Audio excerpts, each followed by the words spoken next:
Welcome. My name is Mark Depew. I'm the Director of Oral History with the Abraham Lincoln Presidential Library. Today is Friday. It's the 27th October 2017. And today I have the rare opportunity of actually spending some quality time with my boss. This is Alan Lowe, the Director of the Abraham Lincoln Presidential Library and Museum. But Alan, we're not going to talk much about that at all. And this is probably going to be a multiple session interview. But the reason you and I are sitting here is because before you came here to Springfield, you were at the George W. Bush Presidential Library and Museum. In fact, you were there while President Bush was still in office. That's when he asked you to pick that up. We're going to get that much later in our conversation. I'm ready, yes. But as you know, I like to get plenty of background because somebody doesn't just land in that kind of a position to be the director of a major presidential library and museum without an interesting background to start with. So why don't you start with when and where you were born? Sure. Well, first of all, it's great to be here, Mark. Thank you so much. I was born in Paris, Kentucky, February the 21st of 1964. Paris is just outside of Lexington in central Kentucky in Bourbon County. Bourbon County. Yes, that's right. And I grew up on a farm in Bourbon County right outside of a really small town called Millersburg. So tobacco and cattle farm just outside of Millersburg. How big is Paris and Millersburg? Oh, gosh, Millersburg, I remember when I was a kid, had a sign that said 2,000. That was a lie then, I think, and now I think if you look online, it's under 1,000 people. It's declined in terms of its population because of the decline of tobacco, frankly. But when I was a kid, it was a great place and a very self-contained area with a doctor and a post office, and I went to school there, and a wonderful little town. How did the family end up in Middle Kentucky? I'm not sure of that. I know there's some legend in the family about folks coming through Tennessee and coming up, particularly on my mother's side.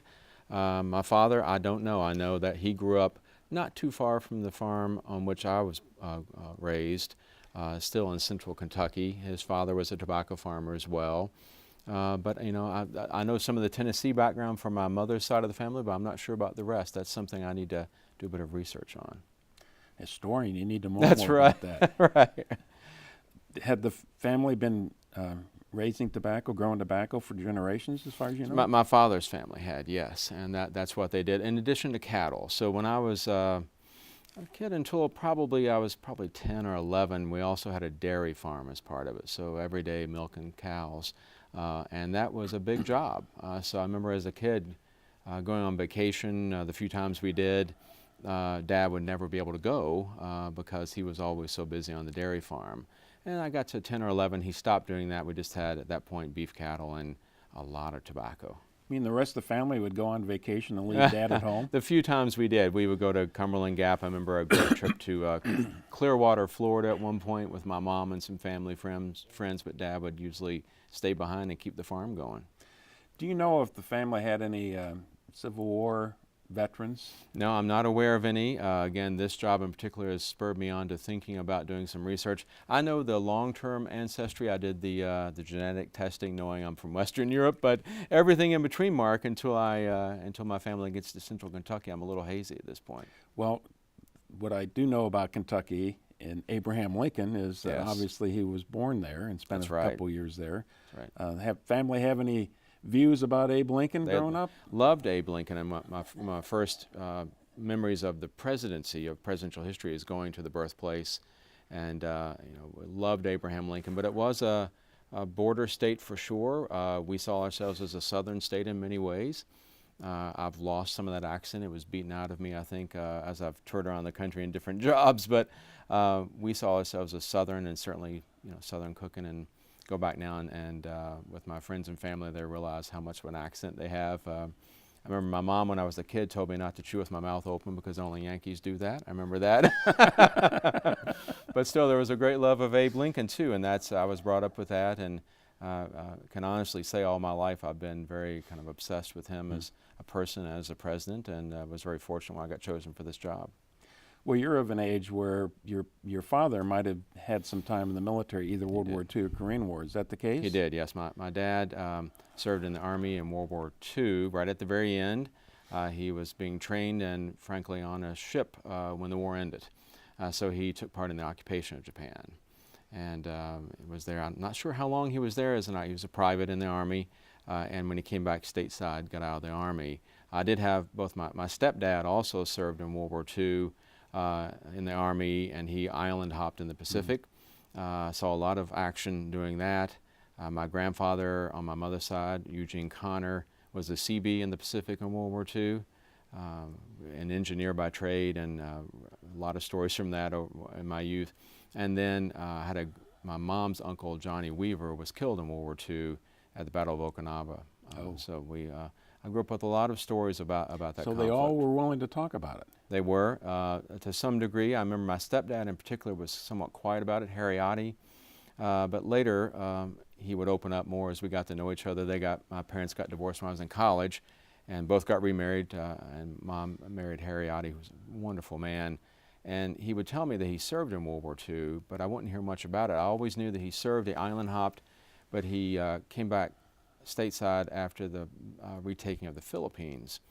And, I had assumed he had, he'd been injured, but I didn't ever know the nature of it. And finally one day he opened up about that and the retaking of Manila.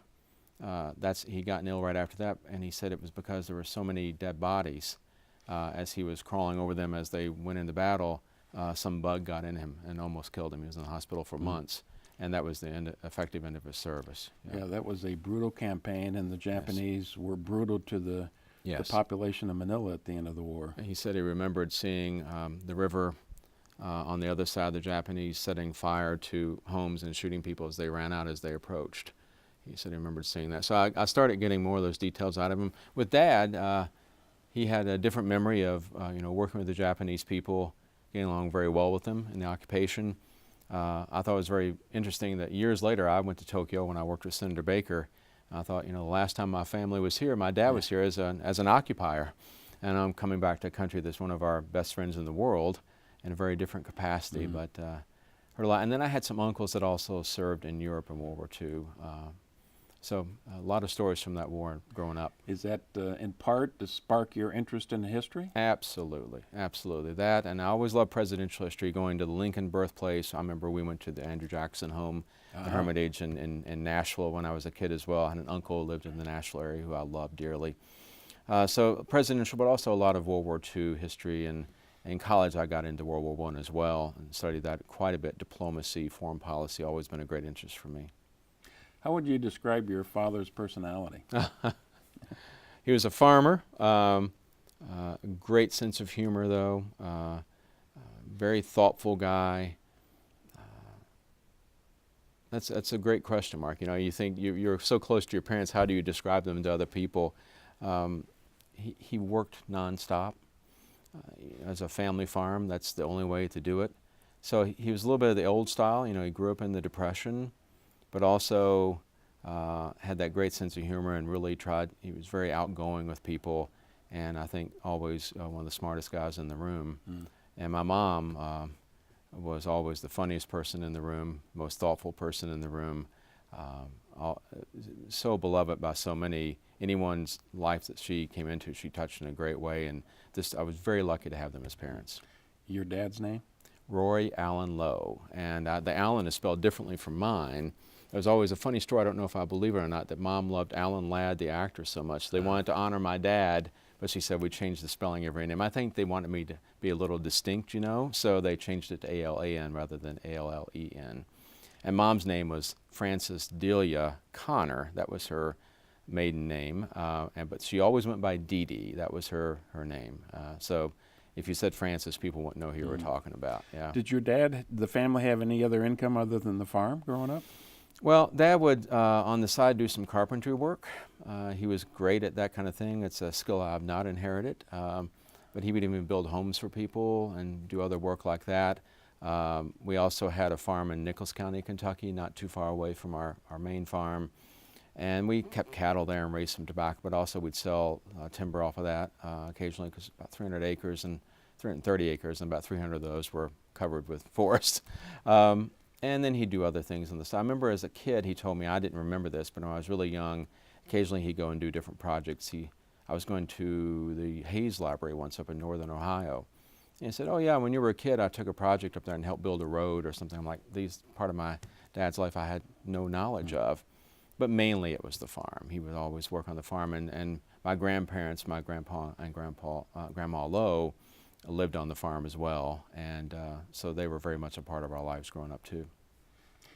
How about your mother? Tell me more about her. Oh my goodness, it's hard to know where to start with her. Just born and raised in Kentucky as well. As I said, a great sense of humor, a very loving person. She had great stories of living in California during the war when my grandpa was in the Pacific, and how she grew up, growing up there, but also back in central Kentucky. She, over time, worked in different jobs, mainly was a farm wife, and kept the farm moving administratively and every other way. But occasionally she'd take a job outside the house. She was a nurse's aide for a while. I remember my grandmother Connor had been a nurse, so she worked at the hospital with her for a while, and different odd jobs like that every now and then, but usually was a farm wife in every way. Yeah.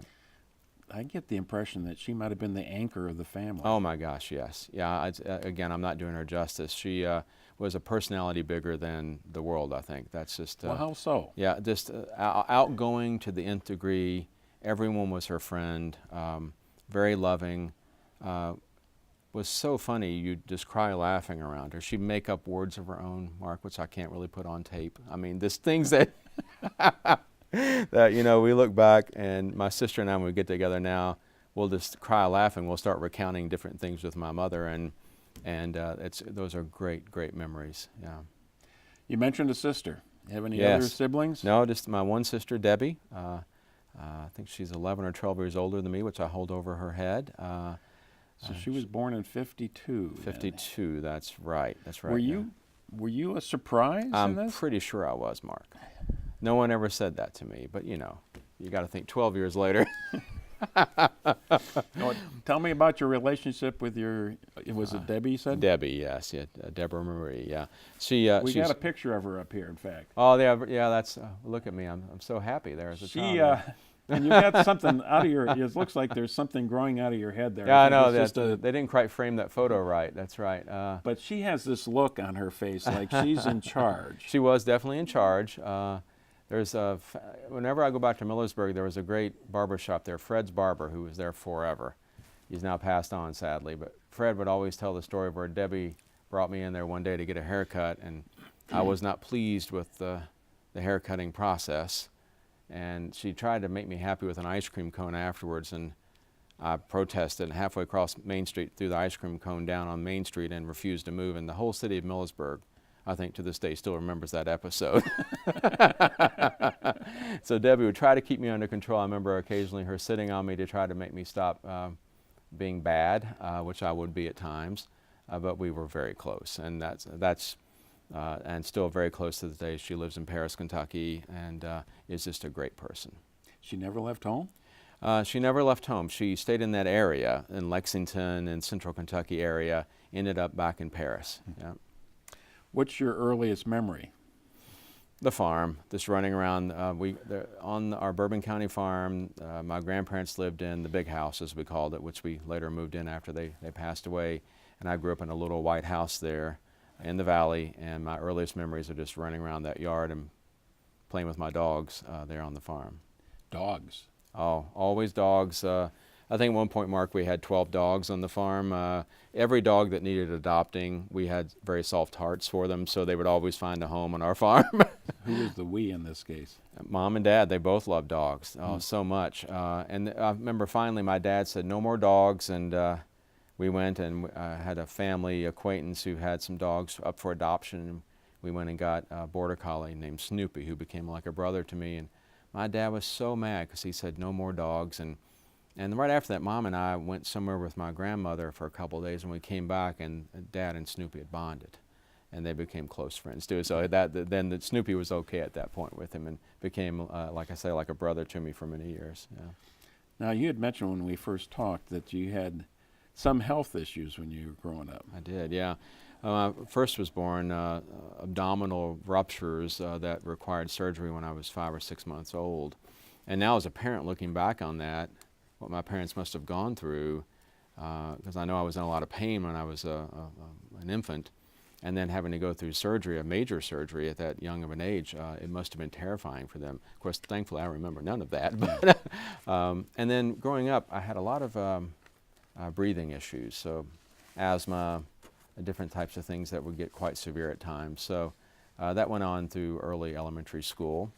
And I remember one incident in particular where they had to rush me to the emergency room, and I really was not breathing. And I remember this still very vividly to this day. Everything was turning white, and my dad ran over and got the oxygen and put the mask on me. I remember that. I remember thinking how good it felt, you know, and woke up the next morning. But those past, I got into tennis, and that really, I think, helped build out my lungs and get me past some of those problems. Was that one of the reasons you got into tennis? I don't know. I don't remember thinking that directly about it. I was obsessed with Jimmy Connors. No. That's back when tennis, you know, was a great renaissance of tennis and some wonderful personalities. And I thought one day, you know, I'd like to do that. And my grandmother Connor gave us the green stamps, I think, and we went and used those to buy a very basic tennis racket in Lexington. And immediately I couldn't put the racket down and played constantly after that. S&H green stamps. That's right. That's exactly right. Right. I would imagine growing up on the farm, you had some chores to do. I did. And that's the whole thing I say nowadays whenever I'm really busy at work. It kind of pales in comparison to putting up hay or working with the cattle or just, you know, taking care of the yard or anything else I had to do around there. I think I've told you at one point that I was 11 or 12, I was cleaning out one of the cattle stalls. And I still remember this very vividly, that I remember thinking, I'm definitely going to go to college. I don't want to do this for the rest of my life. I'm ankle deep in cow manure. But, you know, looking back now, I miss the farm. I miss being outside, you know, the freedom of that. But at the same time, it was kind of nonstop work, particularly for my father. As I got to be a teenager, I'd always try to find a way out of it, but a lot of work. You're not one of those parents that tells your daughter, well, you know, when I was growing up. Absolutely am, sir. Absolutely. When I was your age, you know, I was up at 5 in the morning. Dad would say, you got to come help with this, and I'd go help with it. But I also do remember trying to say, how do I get out of that?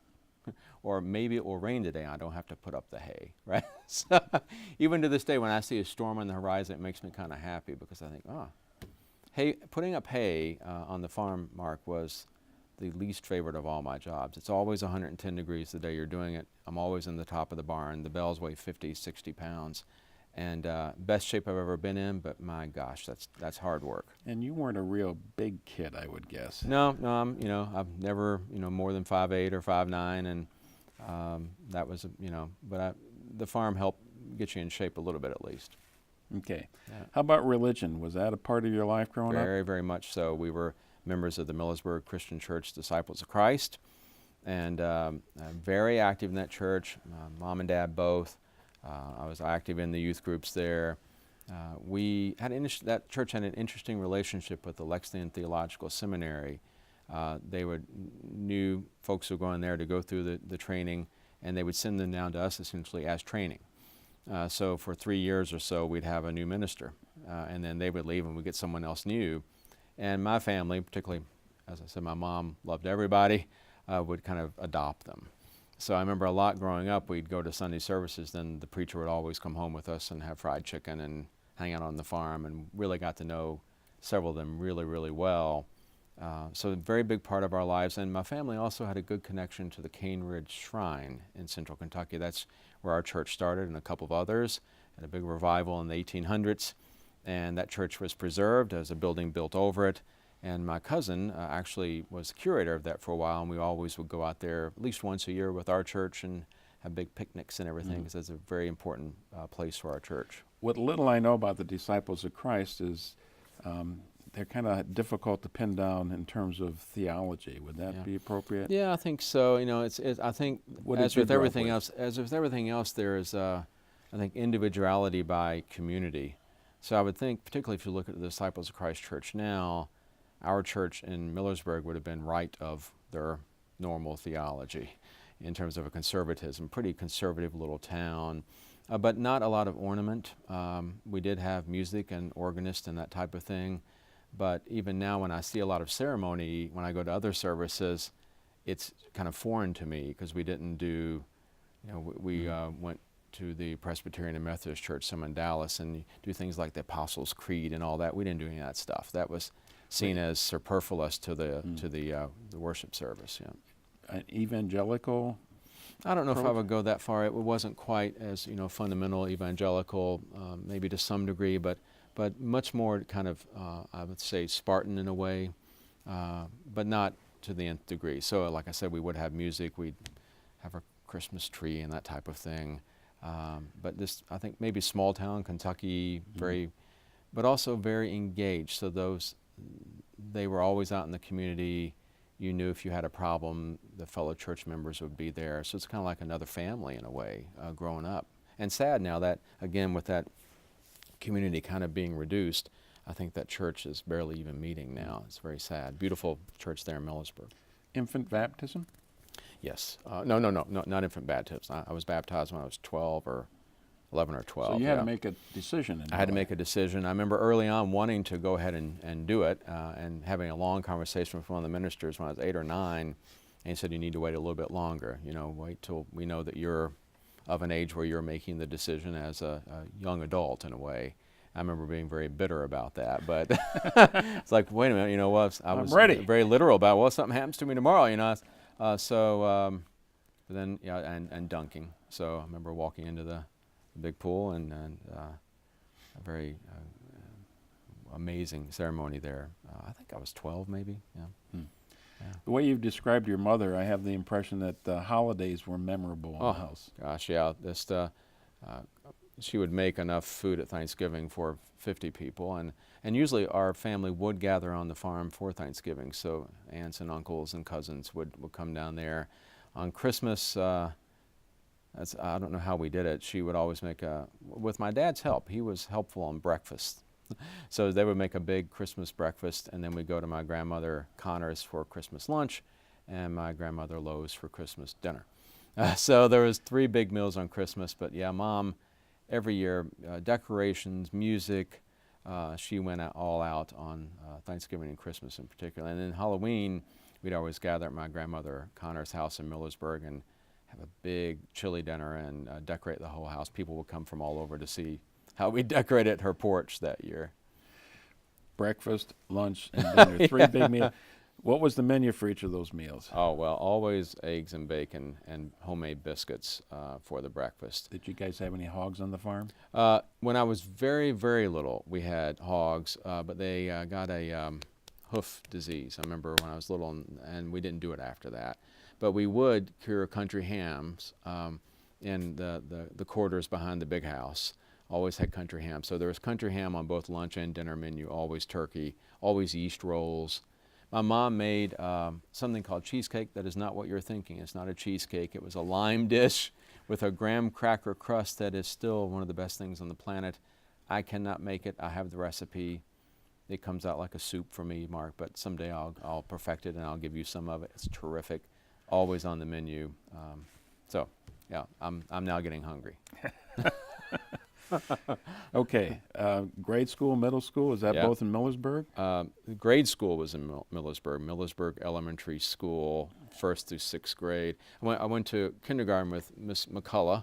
That's back, when kindergarten was essentially privately run. And Miss Mack owned a home there in Millersburg, and several students went there. My mom knew her, and she's still, I think, one of the biggest influences on my life. Just taught me, a lot about how to interact with people, and she was such a sweet, good person. I still remember the first day going to kindergarten, and I couldn't wait to get there, and then I realized, oh my gosh, I'm here, and we're walking up the sidewalk, and I said, I don't want to go. And Mom said, well, you got to go in, and I thought I had a trump card. I said, well, I have to go to the bathroom. So I thought that said I get to go home. She goes, they have bathrooms in there. I remember. so I went in and loved it, and then went to Millersburg Elementary for 1st through 6th as a very proud cardinal. That was our mascot.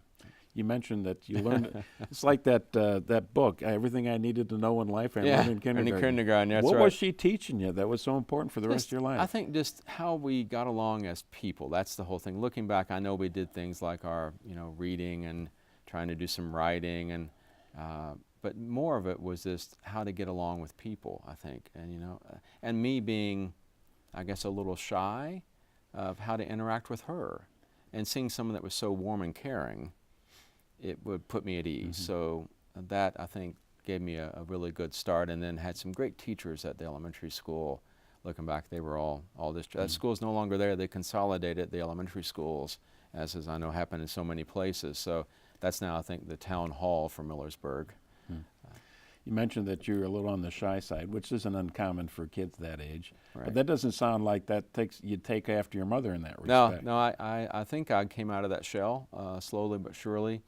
And I think tennis helped me with that. You know, it put me in, I'm still proud of this fact, the first sixth grader to ever play on the high school tennis team in Bourbon County, Kentucky, yes. And immediately there, I'm thrown out of my normal little group in with a lot of older kids who most of them embraced me, some didn't. So I think that was a good learning experience. So I slowly but surely came out of that shell. You mentioned Bourbon County a couple of times. I got to ask you, Alan. Yeah. Did they make bourbon in Bourbon County? No, not since Prohibition had they made bourbon in Bourbon County until probably 2 or 3 years ago. They've started up a new distillery there. It's good bourbon. But that's the first one since Prohibition, oddly enough.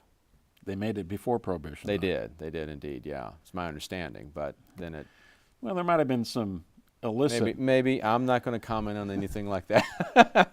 I imagine that is the case, but now you can get it nice and legally right there in Paris. Okay. Well, our next question, it's a bit awkward, but given your future here, I think it's appropriate we ask you about the family's political leanings when you were growing up. Sure. Well, at that point in Kentucky, everyone was a Democratic Party. That's the way Kentucky was. As you know, the South was very Democratic Party. My mother was very involved in the Democratic Party growing up, and that's my first memories is going out with her and handing out literature, and worked at polls when I was a kid. I remember I campaigned for John Y. Brown Jr. when he ran for governor of Kentucky. What year would that have been? Oh, I don't remember now. That's horrible.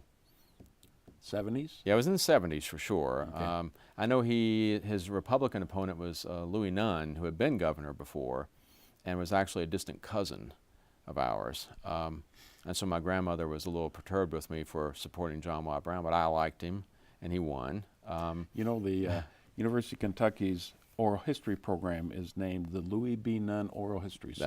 That's right, and a good guy there. I know him, yeah. It's so distant cousin of mine, and was a very good governor. But I liked John Y. and I liked his wife Phyllis George, the former Miss America. I remember I liked her. What was it about Phyllis that you liked? I liked the whole combination there, and I think he did a good job as governor. But I would say they were Democrats, but definitely conservative Democrats. They were right of center. I remember growing up with Vietnam War being a very big topic at our table. My dad was very much on the conservative side of that equation. But then I would have cousins come down, a much beloved cousin, Bill Allison, who was very much to the left of that equation. And I think growing up, hearing those debates at the kitchen table, which were constant, but they were civil, even when their voices were raised, and I knew they all loved each other. And at the end of it, we'd have dinner together and be happy. That taught me a lot about you can actually have civil debates on pretty difficult topics. Well, it's interesting you mentioned the Vietnam War. You're born in 64. Yeah. The thing really heats up 67, and especially in 1968. You're only 4 years old at the time. I'm listening intently now. I may have told you this story. In 72, when Nixon's renominated. So you're 8 years old. I'm 8 years old. I was in the hospital with my lung issues. I was in an oxygen tent, I remember. And for some reason, they didn't usually have TVs in rooms back then, but there was a TV in this room. And I remember asking the nurse to turn on the Republican National Convention. I knew it was on TV. I was 8 years old. Looking back, I wonder, she thought, what the heck is with this kid? But I wanted to see it. I was really interested in politics. And so, yeah, from an early age. But I think if you, again, political leanings of the family, very involved in the Democratic Party, at least my mom was, but definitely both of them right of center as you would see it today. They became Reagan Democrats and then eventually Republicans, yeah. By the time you get to 73, 74, you're a little bit older. Still younger than most kids are being interested in politics, but did you have your own views of the Vietnam War by that time? I think probably my views were my dad's views at that point, that, you know, we were there for a good reason and we need to be not micromanaging the war and letting them try to win the war. As I remember that as a kid being frustrated. But you know, to my dad's credit, he didn't push those views down my throat. And he really, I remember we'd stand up and he would show me the map on the wall. And he'd show, this is Vietnam, this is Laos. He'd try to explain these things to me so I would have that knowledge. So yeah, I had those views. I remember having great views on Watergate. I remember watching the Watergate hearings when I was a kid. And very funny, years later, I'm working with Howard Baker. He's, was vice chairman of the Senate Watergate Committee. But I love Richard Nixon. I thought he was a very interesting man. And now I know we know more about what was going on behind the scenes there, but had some definite supportive views of Mr. Nixon when that was all happening. Oh, really? Right. Well, I guess that's what I was going to ask you, because so many people became much more cynical about American politics and about power because of Watergate and because of Vietnam as well. Did that have that impact on you? It really didn't. No, I was still very much engaged.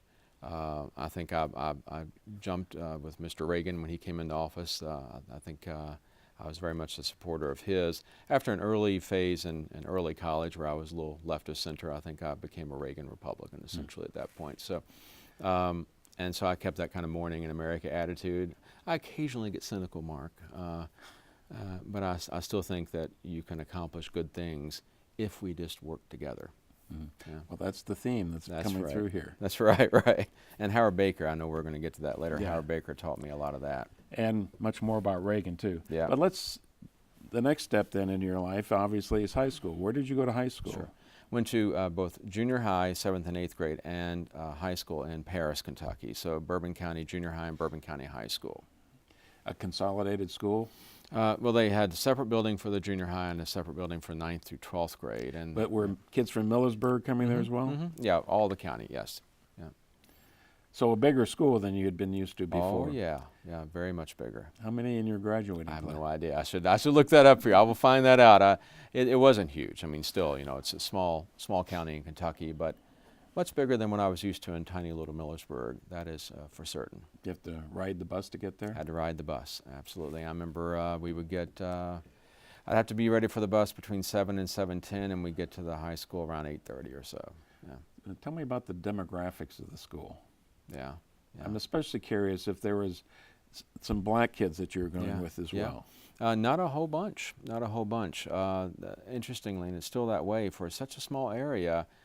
Paris City schools are separate and are the great rival. I think the African American contingent there is much larger than it was in Bourbon County, because there a lot of the farm kids were coming in. There weren't that many African American families in the smaller towns coming into that. But I had my great friend Damon Avery was one of the few African American students we actually had in our school. You mean there was another school that most of the African Americans went to? Many who lived in the city of Paris, which is small as cities go, but still was the county seat, and that's still a city school. There have been efforts over the years that I think may have some good reasons for it to consolidate the city schools with the county, but there's been such a rivalry over the years. We have to beat Paris and Paris has to beat us, that when it comes down to it, the alums say, don't want to do that. But Alan, how much of that rivalry had to do with feelings about race? Oh, none that I know. I mean, certainly none from our perspective. It was never framed in that way. Our as in the students? Certainly as in my fellow students and certainly as in my family. It was just, they were the Greyhounds and we were the Colonels, and our job was to beat the Greyhounds.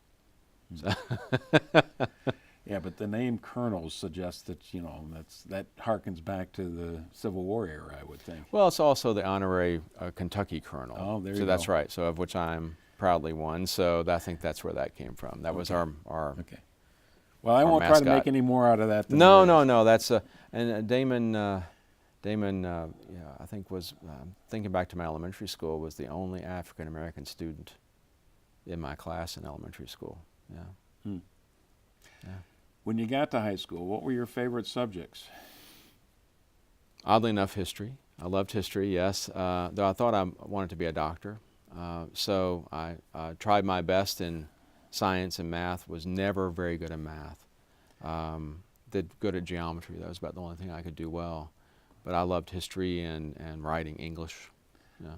Why did you think you wanted to be a doctor? I don't know where that came from. I think maybe spending so much time in the hospital as a kid that I always kind of looked up to them. I had a our family doctor, Dr. Ezriel, had been a refugee from Europe during the war.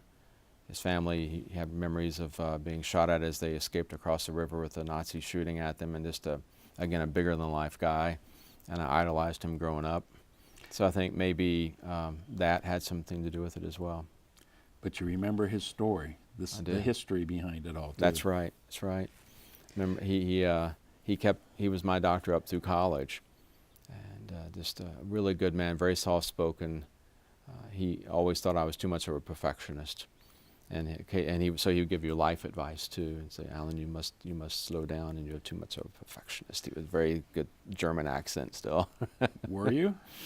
I certainly was at times, yeah, and particularly when I got in college, I knew that to continue, I needed to get scholarships, and I wanted to excel at it. And so, as my girlfriend and now wife would tell you, I was very studious. I made sure that I got the highest grade possible.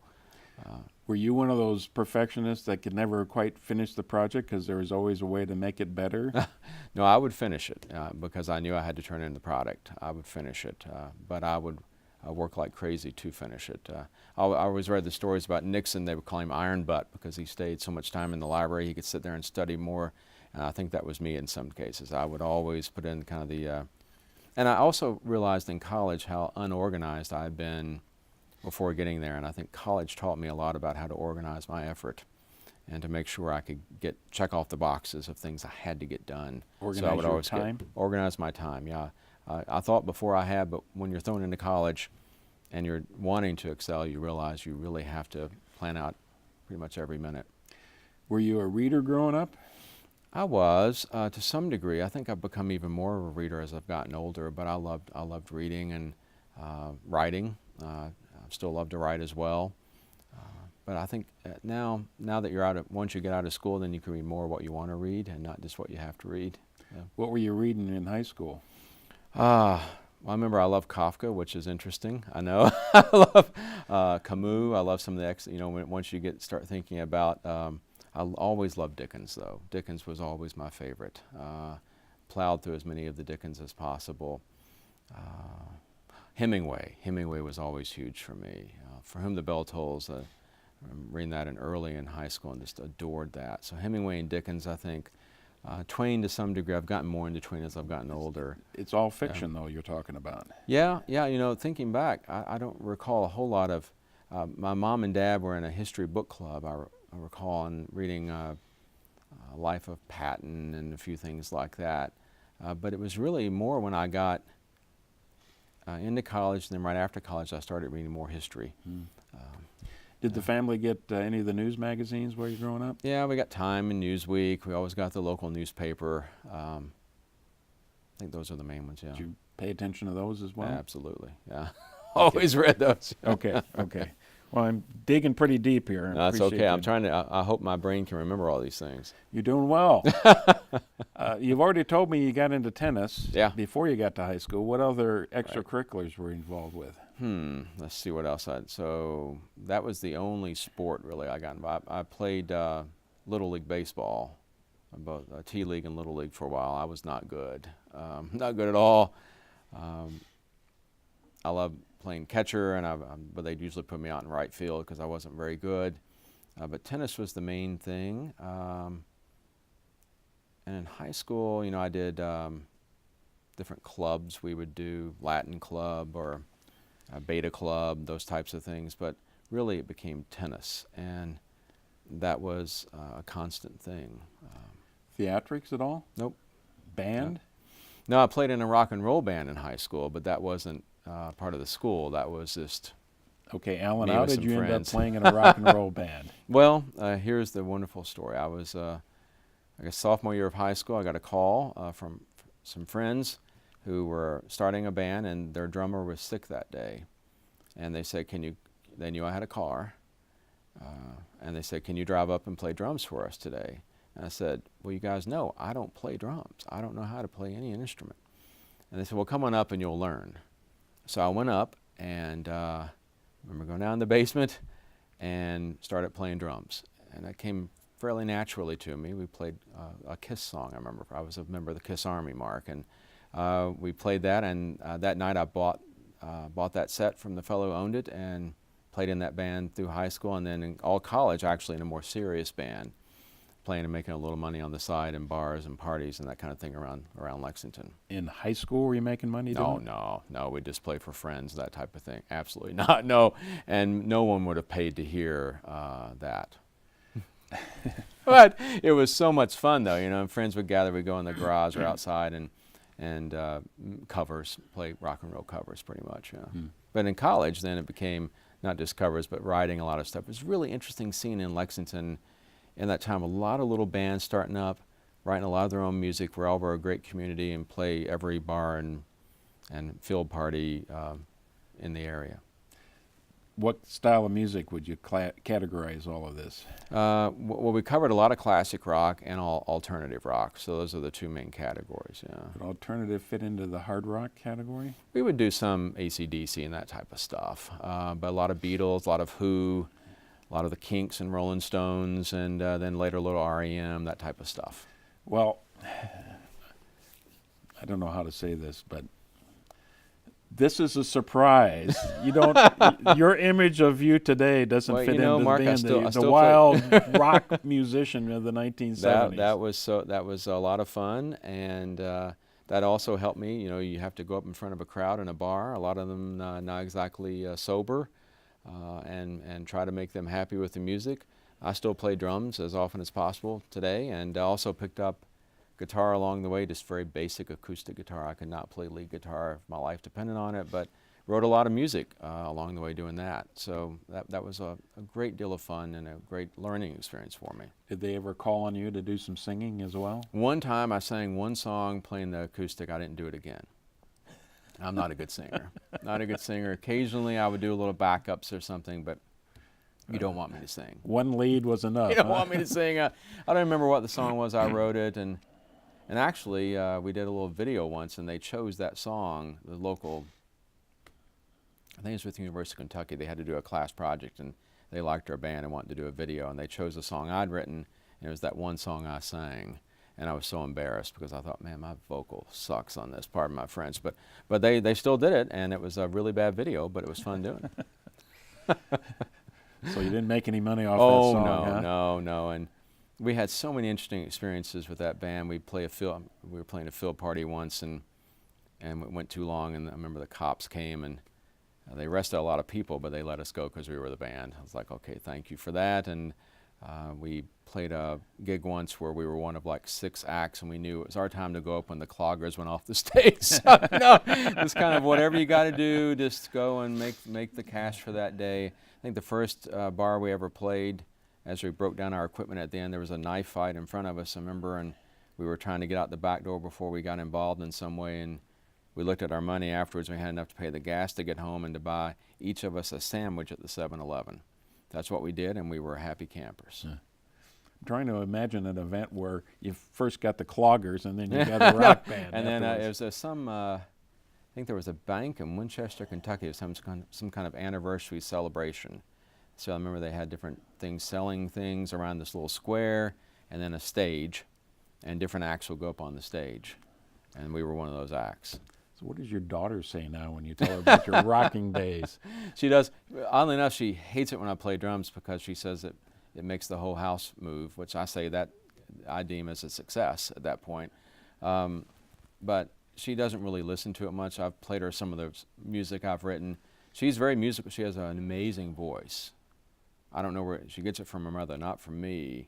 And she's, over time, has a natural talent, I think, with guitar, which she doesn't really pursue. But I don't think she quite believes the fact that I really was in a rock and roll band. Did you guys ever have any aspirations to go big time? Absolutely. Yeah, we absolutely did. And back then, the dream was to go down to Athens, because that's where REM and others had really made their name, and that was going to be the thing. But of course, I got the job at Reagan, and we went on our ways. But a couple of our friends went down. One of them got an album produced by the drummer for REM, I remember, and we thought that was pretty cool. But that was always in the back of our minds. How about work? And I would imagine your dad kept you pretty busy on the farm. He did. As I said, I tried to get out of it as much as I could, but he kept me busy. And even in college, I was very lucky. My parents helped me, and then I would get scholarships and fellowships, that type of thing. But in the summers, I would work on the farm pretty much. Dad would expect me to do that, which I wanted to do that.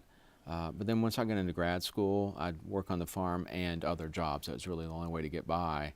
So I worked at a Kroger for a while, bagging groceries. And then I was very fortunate to get a job during college at the University of Kentucky Library.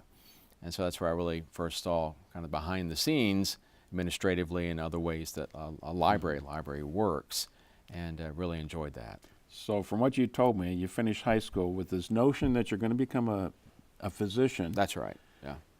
And this parallel love of history. That's right. And politics. And got to UK, University of Kentucky, and realized, you sign up, you go into a pre-med orientation, and they essentially tell you how you're going to spend the next 4 years getting through the pre-med studies.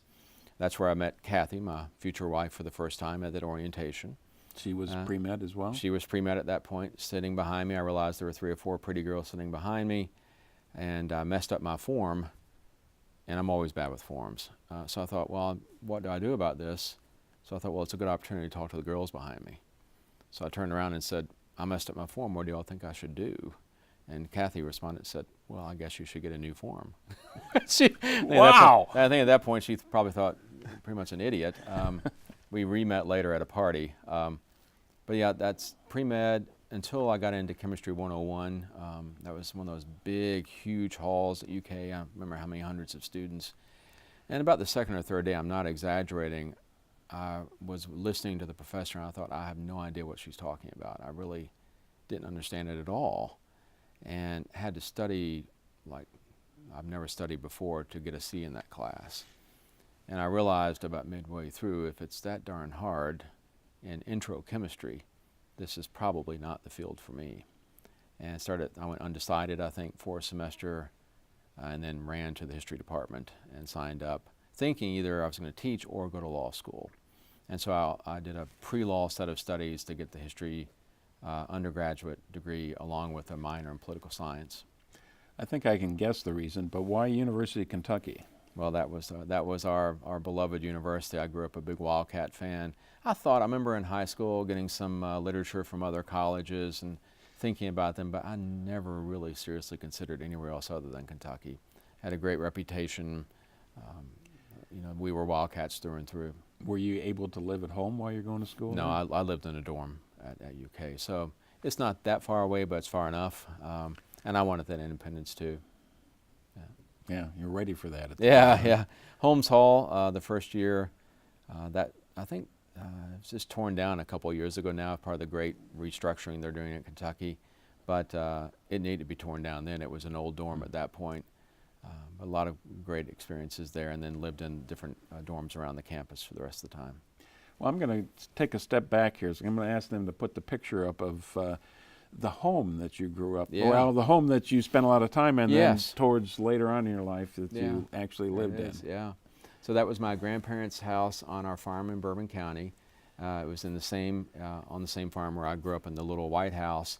What you're not seeing in that picture is there was an addition on the back of that house that had been built up over the years. The part you see in the photo is the old stone part of the building that was built around 1799. It was the oldest home in Bourbon County, Kentucky. Beautiful old place. And it sadly burned in 1995. So all the addition to it is gone. Before my dad passed away, he got the roof back on and got the old part built back as much as he could. But a lovely, lovely old home. My grandparents, my grandmother passed away in 75. My grandpa, Lowe, a character too, lived until he's 90 or 91. He passed away, I think, in 80, and or 79 or 80. And that year when they passed away, we moved up into the big house. And that was what year? Where were I think, you at? I think I was just entering sophomore year in high school. Okay. Yeah, remember correctly. Yeah. So that was the house that you moved out of, so you could live in the dorms at the That's University of right. Kentucky. That's right. I moved out of that house. People think I'm crazy, but it was quite haunted, and that was a lot of interesting stories there with noises and different things you'd see around that house. It had a lot of history to it. Well, there's usually some kind of a legend that's connected with why Yeah. the place is haunted. Yeah, a couple legends with that house. One, and no proof at all for this, so definitely a legend, was that someone had died in the attic during the Civil War, and that was always the thing. There's a little cemetery up on the hill in front with, from that era of people. So I don't know if that's true. The thing that was more concrete was in the master bedroom on the bottom floor, there was a huge blood stain on the wood that was always covered up with a rug. So something obviously pretty bad had happened there. When I was growing up there and I'd go up and stay with Granny and Grandpa, he would joke that there were ghosts in the house, but they were friendly. He'd always say that. And then when we moved in there, not for future generations on tape to think I'm insane, but you would have kind of the stereotypical things where you'd hear footsteps, you'd hear people say your name, the room would get ice cold in the summer. And then one evening I woke up and there was a hand over my face and it pointed at me. I remember as I ran down the stairs, the room was trashed. Behind me, I hear things throwing off my fireplace mantle and the pictures off the wall, and there was no one else in the house other than my parents down in the master bedroom. So that was a lot of strange occurrences there that really we couldn't explain, but I loved the house. And I finally went back to that bedroom after a while and stayed there, and this lovely, beautiful old home. I'm so sad that it burned up, and they never really built back on the additions to it after that fire. After the fire, were the spirits still lingering on? I don't know. My mom and dad had gotten divorced. My stepmother and my little sister Amanda were living out there. I never heard any stories from them once they moved in the house of ever hearing or seeing anything. So I don't know. My impression is everything you've told me about your family so far is that it was a challenge to get you to school. How did you pay for your schooling? Yeah, it was a challenge. I lived a really good life on the farm, but farming is a difficult life, and you never know season to season exactly what the income is going to be. The first year, my family helped me a lot, and I got a Pell Grant. I remember the first year that was very helpful. A local Kiwanis Club, I remember, gave me a scholarship in Paris. I gave a speech to them how I was going to be a surgeon, so I don't know if they want their money back now or not, but... But this is where being a perfectionist comes in handy, though. How's that? Well, that you can compete well for scholarships. Well, that's right. Yes, that was indeed very helpful to me. And after that, I've got to say, the University of Kentucky was very good to me. Different scholarships that they offered that I was able to get. When I got into graduate school, I never paid a penny for it. Fellowships and teaching assistantships. The University of Kentucky took care of me. Yep. In the undergrad level, are there any particular courses and professors that you really remember that were influential? Several. Again, that's a wonderful university. I'm still engaged with them in a couple different ways. I love them. Gerard Silberstein was a big influence on me, teacher of German and Austrian history. He became my graduate advisor. Old school, very stern, but he became very close to me from the beginning and was a great mentor. Jeremy Popkin, who still teaches there in French history, became a friend in many ways. I was the only one to ever ace his final test, and he still talks about that to this day. And he became a good friend. Dr. Albacetti, Dr. Thompson. I was a teaching assistant for Raymond Betts one semester. He was a genius. There were so many good ones. Dr. Herring, George Herring, a great professor of American history, Vietnam history, was a great mentor and friend there as well. There's so many, I'm sure I'm leaving them out, but that department embraced me and helped me through. I went to Oxford between my undergraduate and graduate year to study British foreign policy through an English-speaking union scholarship that I knew nothing about. I didn't know that program existed. But I remember Dr. Thompson one day came and said, "You need to apply for this program." And I had no idea. And I applied, and I'll be darned if I didn't get the scholarship, and studied, just over two and a half months in England that summer. An experience that changed my life in many ways, and it was this thanks to Kentucky looking out for me and saying, "You need to do this." How did it change your life? I think it really set me for sure on the history course. So I thought about law, and I'd taken the GRE and the LSAT, and I thought, well, I'll go to graduate school, but really what I want to do is be a lawyer, so I'll probably end up in law school. When I went over there and was in that history, I realized this is what I want to do in some way. At that point, it was still probably teaching. But that's what I think it reinforced that for me. Teaching at the high school level or teaching at the college level? College level is what I was thinking. And also, I got to say, going to England, that was my first trip out of America. Yeah. I'd never been, and so that also was a big growing up thing for me, that I knew at that point it showed me I had the independence to be able to get on a plane by myself and fly across the Atlantic Ocean. A little farm boy from Millersburg, you know, that I could do that. That, I think, taught me a lot about myself. Suddenly I thought about the thing that oftentimes grows kids up is a military experience. Was the military ever in the cards for you? Thought about it. Yeah, I did. I went and took a test for the Navy, I remember, when I was in high school. Went in, I guess they had a 2-part test, I remember. And I went to the center. I must have done well in the first part, because I remember when they took a break, a lot of these guys came over to me and said, how would you like to do this and that? And I'd done ROTC my senior year, Navy ROTC at Bourbon County High. Just to see if maybe it was something that would interest me, and I enjoyed it. I was supply officer, so I was over all the uniforms and all the other supplies. I was one of 3 seniors who for the first time signed up that year, and they took advantage of us in that way, making sure we were in leadership positions. I enjoyed it, but then I decided, no, probably not. 2 of my buddies who did that went on to Annapolis. Really proud of them. But no, at that point I said no, but I did have the military background in the family, and so at least I gave it some thought, for sure.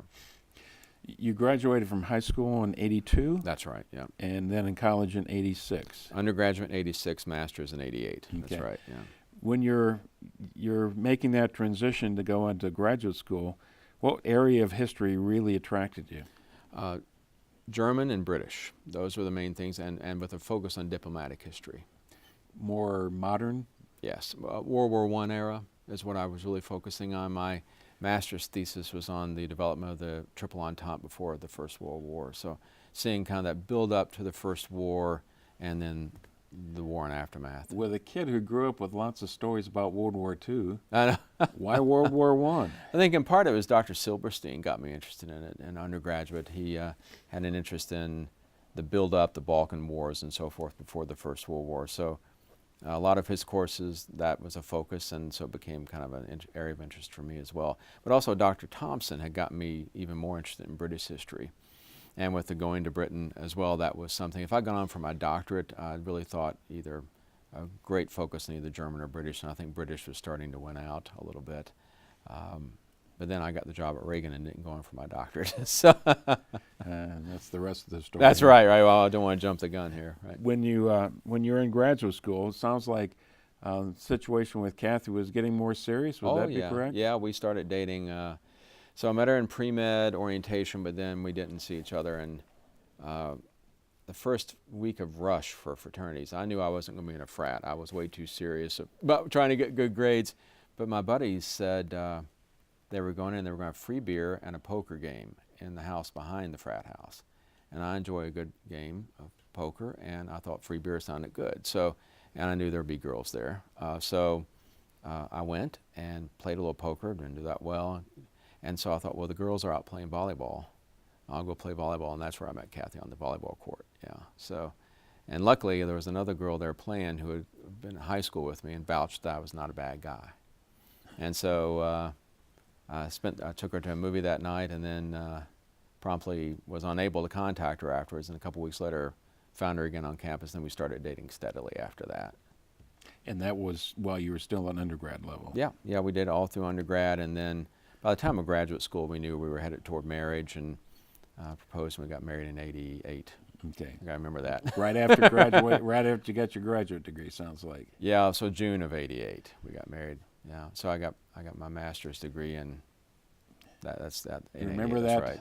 eventful day that you brought her home to meet the parents? Yeah, I do. I'd take her down to the farm. They had lunch for her. Yeah, I remember that. I think it went well, So right.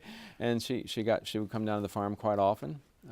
She grew up in Winchester, Kentucky, which isn't that far away from Bourbon County, just the adjoining county. So you can be over there in 40 minutes or so, 35, 40 minutes. Anything else you want to mention about graduate school? Well, that was the first experience of having my own little apartment, and I remember coming back from Oxford and moving in there. That was really in a Commonwealth Village. It's a graduate apartments there in Lexington, and Dr. Silverstein, as I said, was my graduate advisor. He was very good to me. I would teach also different courses as a teaching assistant. I loved being in the classroom. Absolutely loved that. And again, it kind of made me think maybe I wanted to go on and get my doctorate so I could do that. Silverstein, the first class I ever had as a graduate student was a Silverstein seminar. I don't remember the exact topic. But I went in that first night and he said, here are the 5 books you need to read. I thought, easy, 5 books for the semester. Of course, that was 5 books before the next meeting the next week, right? So I thought, but this is a new world I'm in. He asked that first night, who wants coffee? And I thought, well, I'll be a big guy. I'll say, I want coffee. I wasn't much of a coffee drinker at the time. And God bless him. I love you, Dr. Silverstein. He made me the worst cup of coffee I've ever had. And every Monday then he would make me that cup of coffee when I went in there, and it was always bad, and I always drank it because I loved him and I wanted to do right by him. But that really woke me up to, graduate school was going to be tough. But again, with the professors there, it was a labor of love, really. I really, really enjoyed getting through that program. Okay. But then, by the end of the thesis, I was ready to move on to something else. What were the courses that you were acting as a teaching assistant? They were introductory European history courses. So they would teach these huge, beginning of time to the French Revolution, then French Revolution to modern day type of intro European history courses. And Dr. Betts or Dr. Silverstein, I'm trying to remember the other teachers, Dr. Albacetti, I think one semester perhaps. I would be assigned as their teaching assistant. And so they'd teach the big lecture, and then we'd have sections. And typically I'd have 4 sections I would teach and say, this is what you really need to get from this, and let me tell you some more. One semester, there were 8 sections. The other teaching assistant had to leave. And so I had 8 sections, which was too much, but I needed the money. And again, that taught me a lot about how to plan your time and best reach students. So, yeah. I assume that when you've got 8 sections, that you're the one who gets to grade the papers. All the papers, all the tests. And the tests. That's right, yeah. Do you love that? Not necessarily. Still to this day, when I had the 8 sections, that really crazy semester, when I had to grade the finals, I went to Dr. Silverstein's house. And he sat down with me and helped me out because he knew it was a lot. And at the end, he gave me a pair of cufflinks. He said, you've been through a lot this semester. I still have those at home. It's a real treasure for me. Yeah. Well, it sounds like he, among all of these professors you had the biggest impact on you. I think Dr. Silverstein, Dr. Popkin, who I still stay in touch with, wonderful man, a great scholar too. Herring, and there are several others, but Silverstein, he really was a big influence for sure. And it sounds also like these professors are encouraging you to go on to get the PhD and to become a professor like them. They wanted, Silverstein desperately wanted me to go to Harvard. That's where he had been. He wanted me to go there really badly and continue my studies. And I felt like I disappointed him when I got the Reagan job. He made me promise when I went to Reagan that I would go back and get my doctorate, and I feel like he's probably looking down at me now saying, what happened? But I felt like I had to do something different. I was a little burned out and needed to try something new. That was it. That was it. I knew the thesis process plus teaching and all the other things, then you're not sure where your next step is going to be. I've been accepted at some doctoral level programs, UNC and other places, if I remember correctly. I'm trying to remember where all I applied. I talked to the great Otto Flans at Indiana University, who's a great German historian, and talked to me about coming up there and getting my doctorate. That was a great phone call, but I just couldn't quite at that point think, how do I do this? So really I thought, mind if I get a drink of water, I thought that perhaps I would go just for a year somewhere and work and then get back into that. But once I got to Reagan, I really loved it. I loved the whole idea of it and never went back. What was Kathy suggesting you ought to do with your life? She told me to quit complaining and look for a job if I was going to complain. So she had very good advice and advised me. She said, well, maybe you need to go down to the Career Center there at Kentucky and see what they say. And they essentially, I think they do a lot better job now, frankly, but they gave me a bunch of books saying, well, here are some federal agencies. Maybe you could start with that and see what happens. That's how I put my resume in at the National Archives. I have the impression, though, that after you left Kentucky, you spent a little bit of time at UNC Chapel Hill. No, I didn't. That's one of the schools I had applied for and had been communicating with for my doctorate, but I did not. No. Okay. So how did you end up working for the National Archives and Records Administration? Yeah. So I put in the resume at several agencies. This from that book of federal agencies. I thought, well, these guys would look at someone with a history degree or political science undergrad minor. And one day got a letter saying, they'd gotten my resume and all that and were considering it. And one day I was working at the King Library at Kentucky, and they had very nicely, I was part of their doctoral program, but they really knew I wasn't, that I was looking at other things. And so that was the spring of '89. And I was teaching assistant and all that. So technically I got some hours under my belt in the doctoral program there. But I got a call that semester. I was working in my King Library from the guy who was the supervisory archivist at the Reagan Library. They just moved the records from DC to LA to a warehouse. And he said they had my resume and that they were very interested in me as part of this Outstanding Scholars Program, I think they called it at the time. It doesn't exist anymore in the National Archives, but it was a way to reach young people just out of college. And he said, would you interview? And I said, sure. And we went through a whole host of questions about history and my view on archives and all that. And at the end he said, the final question is, why do you want to work at the Reagan Library? And I said, well, as a student of history, it's been a lifelong dream of mine to work at a presidential library. And he said something on the order of, that's terrific, you're hired. A report here in September of '89, gave me a report date. And that hiring doesn't happen nowadays, Mark. It's much more intense. But I said, wonderful, I'm so excited. I hung up the phone and said out loud, what the hell is a presidential library? I had no idea what I just said. I was going to ask you had if you had a notion of what an archivist was. I did. I'd worked some in the archives there on my thesis, and certainly that had been part of my graduate school training to understand archives in general, but I had focused on British and German history, and what American presidents I had looked at were mainly Woodrow Wilson and others, not anyone who had a presidential library at that time. So I really don't think I had the faintest notion of what the presidential libraries were, but I knew they were going to pay me, I think, $21,000 a year, and I thought I might get to meet Ronald Reagan, which sounded really cool.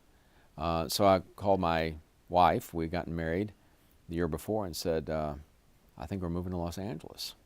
So that started all of it. And you were still living where at the time? We had just, we'd gotten an apartment together when we got married there in Lexington.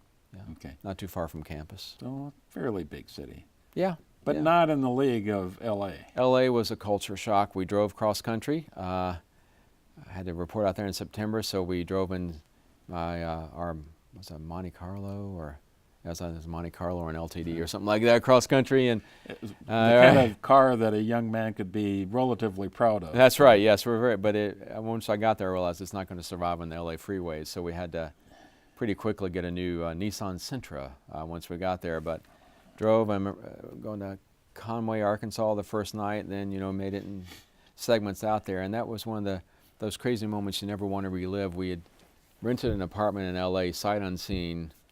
Someone at the Reagan Library had said, we know this apartment complex down the road from the temporary site, and so we called. I got an apartment there, and that first day we finally get into LA, we get to that apartment, and boy is it bad. It's bad. I mean, graffiti on the refrigerator, there's no air conditioning, it's just horrendous. And Kathy said, I'm not staying here. And so I went down, I met my new boss, and I said, we got a problem. And he drove us around the neighborhood, great guy named Biff Henley, who was the acting director was the director of the Reagan Library at that time. And we found a new apartment complex. So one day I drove to LA, met my boss, found a new apartment, broke my lease on the old one, and got in that new one. So it was one of those chaotic days, but we found a nice little apartment there, and eventually, after a few months though, moved on up to Simi Valley. That's where they were building the permanent Reagan Library. Well, that was up there. A couple questions here. Yeah.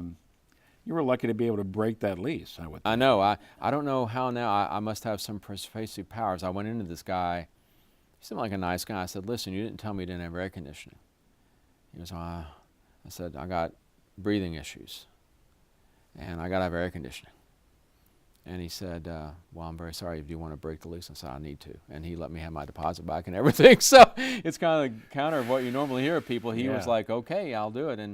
And we got into a much nicer apartment. But even there, we thought, well, LA was a culture shock, and I have great friends there still. But Simi Valley was a bit more like home. It meant a commute, but we found a nice apartment up there in the Wood Ranch community and moved up there.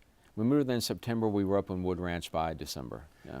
What I need to do now is to get the timeline right. Yep. This is 1989 when That's you moved right. out there? That's What right. time of year? September is when we moved to LA, 89. Reagan got out of office in 1988. 89. So January of 89. So he left. Yeah, that's right. So there is no library and museum when you moved out there. That's right. It was an old pasta factory that they had converted into a storage facility, and that was one of the more interesting parts of my job in Washington, was working at the end of administrations to move presidents out. And part of that move is you find a facility in the city where the library is going to be and retrofit it to handle all the materials. So Reagan's library started in an old pasta factory. That's right. And in the floor above us, they taped Tales from the Crypt, the HBO show. So they would always take our parking places, was the main thing I remember. Is that in Simi Valley where this was located? Los Angeles. That was in Los Angeles. That's right. But you're living out in Simi Valley now. Yeah, after the first few months, we moved on up to Simi, so we had to commute down every day down the 405 freeway. Not fun. Yeah. Okay. Well, then, how many other people, and I think we've got a good picture of you here with some of the other archivists that you're working with once you got to the Yeah, Reagan? there you go. That's the beginning crew of the archivist. So that's what, 2, 4, 6, 7 of us. Trying to remember, there were a couple of archives technicians there, the director, an administrative officer, a couple of folks who were focused on the vault. So it was a small crew when I first got there. It grew. Now I'd say the Reagan Library staff is, 50 or so, something like that. But we were at the very beginning, and that's our little cubicles there. Man, that's a long time ago now. What is it that you've got to do to start from the ground a presidential library? Well, I've had different roles in doing that. One of the big things I had to do at Reagan was learn how the heck to be an archivist and how to apply what's called the Presidential Records Act. And I don't want to bore you with all the details, but that was a new act that went into effect with Reagan that really changed fundamentally how presidential records are maintained and processed. All of these folks look rather young. Yeah, we were all right out of college. Was there somebody on the staff who actually knew what the heck he was doing? Yeah, our supervisory archivist, Rod Sobers, really good guy. He oversaw us, and then Biff Henley at that point was director. We had a couple directors when I was out there. So he knew what he was doing. And we had Denise Lebec, who was the administrative officer who knew everything about how the agency worked. And she's still with the agency, a really terrific person. So yeah, Rod knew what he was doing, but still in the Presidential Records Act, we were the guinea pigs. We were the first library that had to apply that act to presidential records of different closures and restrictions and how we were going to define different things with the former president's staff. So it was really interesting work for sure. You had millions of documents, I would think you were working on. Yeah. Did you have to hold a document one at a time and make decisions about it? One at a time. What did you do with them? About 40 million pages of records there. At first you systematically process it, then you have to process them according to the Freedom of Information Act. Pardon me. Yeah, this is... But for each document you apply different restrictions. So national security restrictions, personal privacy, there's a whole host of different regulations you have to apply essentially as you go through a document. So you have to really understand the act, you have to understand how to be an archivist, and you also have to understand some really subtle distinctions. For example, there and at Bush as well, there's a closure in the Presidential Records Act that you close confidential advice given to or by the president for 5 years. And that's a difficult one to define. How do you define confidential advice? Does that mean if I send you a memo and say this looks good to me, is that really confidential advice? Well, if you could broadly define it that way. Or is it really the nitty-gritty, in-depth type of advice? And so that was a back and forth. At Bush, it took us about a year to define that with the president and his crew of how we could have a mutual understanding of how to define just that one closure of multiple closures. Closures, you mean a restriction that people had restricted access? Yeah, we would have to redact that document or close that document in whole for some period of time. Were you scanning the documents? We would scan if we redact it. You'd scan it. We'd scan, or early on you make copies. But yeah, you scan it, and then you'd put the blackout where you had to put it for the redaction, and keep a parallel file of redacted copies that were reference copies. And you have to establish some kind of a system, or is there already a system for cataloging these and storage of these? Well, I would say in terms of paper records, we're lucky in that there's the White House Office of Records Management, and I got to know them really well during the presidential moves. They work with the president during an administration to some degree, organize the records. So we get a subject file from them that would have agriculture or business, or they'd have different headings and subheadings. They also, in the old days, would have a name file with a lot of the correspondence by last name, that type of thing. So that was helpful, and we still had the same type of things at Bush from the records management. Also, the National Archives during an administration works very closely with the president, so it's not like we wait till the last day and suddenly we come and say, give us your stuff. So you kind of had an idea of what the records were, but still there's an immense volume, and there are a lot of what are called staff member office files that are not cataloged individually. So you get a box of, Karl Rove papers from his office or something. And so a job on Marcus at that point is then to make a folder title list and to start diving down into those. And when they're requested, then you have to review those page by page as well and apply the different restrictions. Where do you know where to begin? That's part of it. At Reagan, I was still so young, working with the supervisory archivists really helped put together a processing plan of where you start. So you try to think, what will people want to see? What are chunks that we can realistically handle and that we could realistically open soon? There are some things at Reagan and certainly at Bush that aren't going to be open for a long time. So it doesn't make a lot of sense to put a lot of effort into reviewing something that's extraordinarily highly classified right away. So you make those decisions. At Bush, obviously, as director, I was even more engaged in that process with Washington, with the former president's staff to some degree, but particularly with Washington, of saying, where do we start and how do we do this in some logical way? Then it all gets taken away from you, the systematic process, when the Freedom of Information Act hits. After 5 years, anyone on the planet can make a Freedom of Information Act request to see those records. And at that point, I tried to keep one archivist at Bush on systematic processing, but everyone else is just responding to those requests. I guess that leads into my next question. How soon after all these documents arrive out in Los Angeles in the first place, that scholars are hounding you to give them access to it? They couldn't for 5 years. Really? There was a 5-year breathing spell for us to organize, to start the process. Now, there is a qualification to that. Within the first 5 years, I know way too much about this, Mark. Within the first 5 years, special access requests are permitted. That means the current president, the former president, Congress, and the courts can ask to see records. And Congress, that has to be through a certain committee, and courts, there are certain restrictions even on that. But that happens a lot. So, Bush, the Obama folks were asking for things, and former President Bush was coming in and looking at records as he wrote his book and so forth. So you do have people asking for access, but the general public can't ask for 5 years. Okay. Yeah. And it's not just paper documents, is it? No, at Reagan, it was paper and audiovisual. So, the president has a photographer, often a videographer following them. They tape events, they tape commercials, they tape news programs. A huge amount of photos and other types of audiovisual stuff we had at Reagan, plus the paper. At Bush, jumping way ahead, I know in the story, we'd entered the electronic world. So whereas at Reagan we had, 45 million pages of paper records, at Bush we had around 70 million pages of paper records and around 1 billion pages of emails. So everything had changed because of this electronic kind of revolution. You're printing out all of the emails? No, we can't do that. And that was still a challenge when I left there. There's no logical way to print out all those emails. You have to do it electronically. And they still haven't quite answered how to do that on a large scale at Bush. That's a challenge for the National Archives. In a safe way, because you're redacting things that you don't want someone to be able to go in and get behind the redaction, right? A certain amount of this sounds rather routine. I'm wondering how stimulating it was for you to be a young archivist working on this.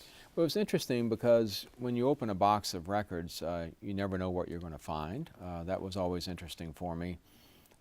So you're surrounded by the raw material of history in a way. You see it every day. For me, though, looking back now, I realized I used to keep little paper calendars of what I did every day. And at Reagan, you'd see review FG1 or whatever, that category I was reviewing that day. And it would get somewhat monotonous for me. And so I think it was good for my career in that I started volunteering to do other things. So working with the volunteers, or I wanted to help create some of the finding aids, which are records to help you get into different collections. So remember, I did a finding aid for Elizabeth Dole's papers that we had there, that type of thing. So I made sure that wherever there was some type of volunteering opportunity or leadership opportunity, I was the guy raising my hand. But pretty quickly I started saying, I like this work. How do I move up in this work? How do I do more? And at that point in National Archives, that was you go to Washington.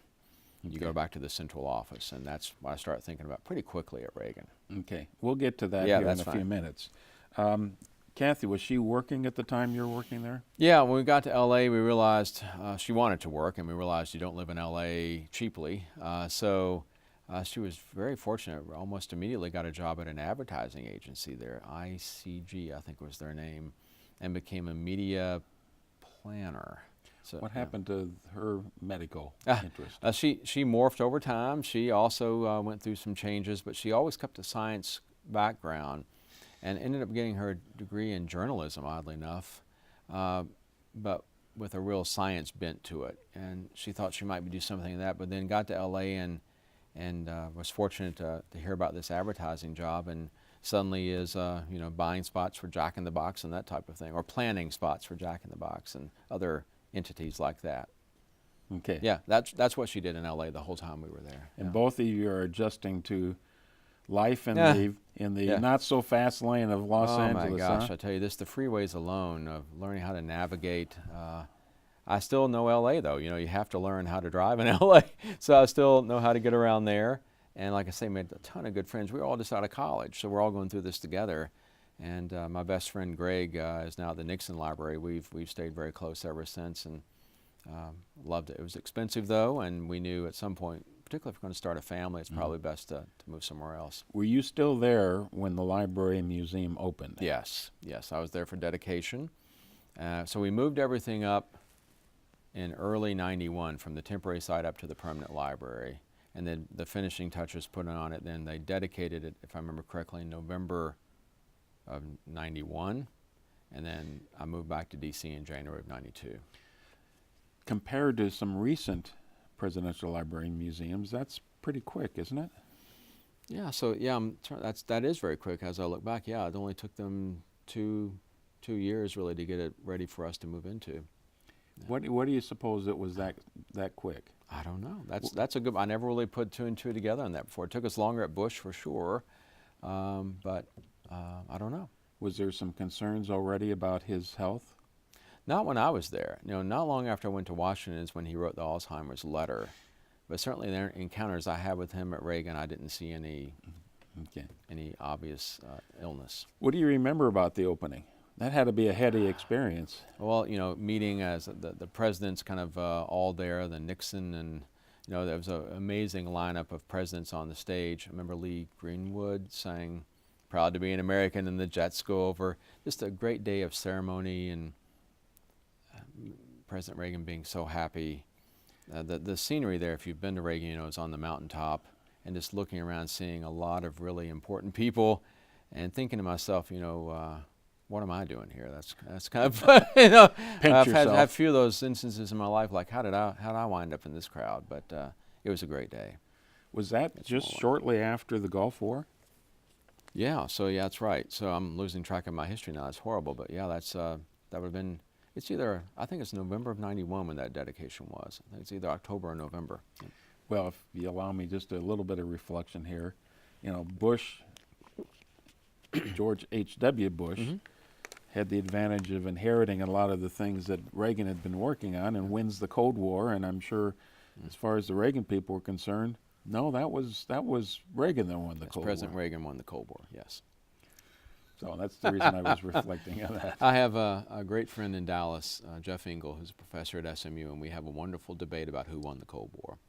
And I will say Ronald Reagan most definitely won the Cold War, and he will say most definitely he did not. So we have these great conversations that maybe we'll replicate here someday. Yeah, that would be a fun thing to have at the library yeah, museum. I'd love to do that. He's a very smart guy. It's hard to debate. Okay. I'd assume that you had a chance to meet the Reagans. I did, yes.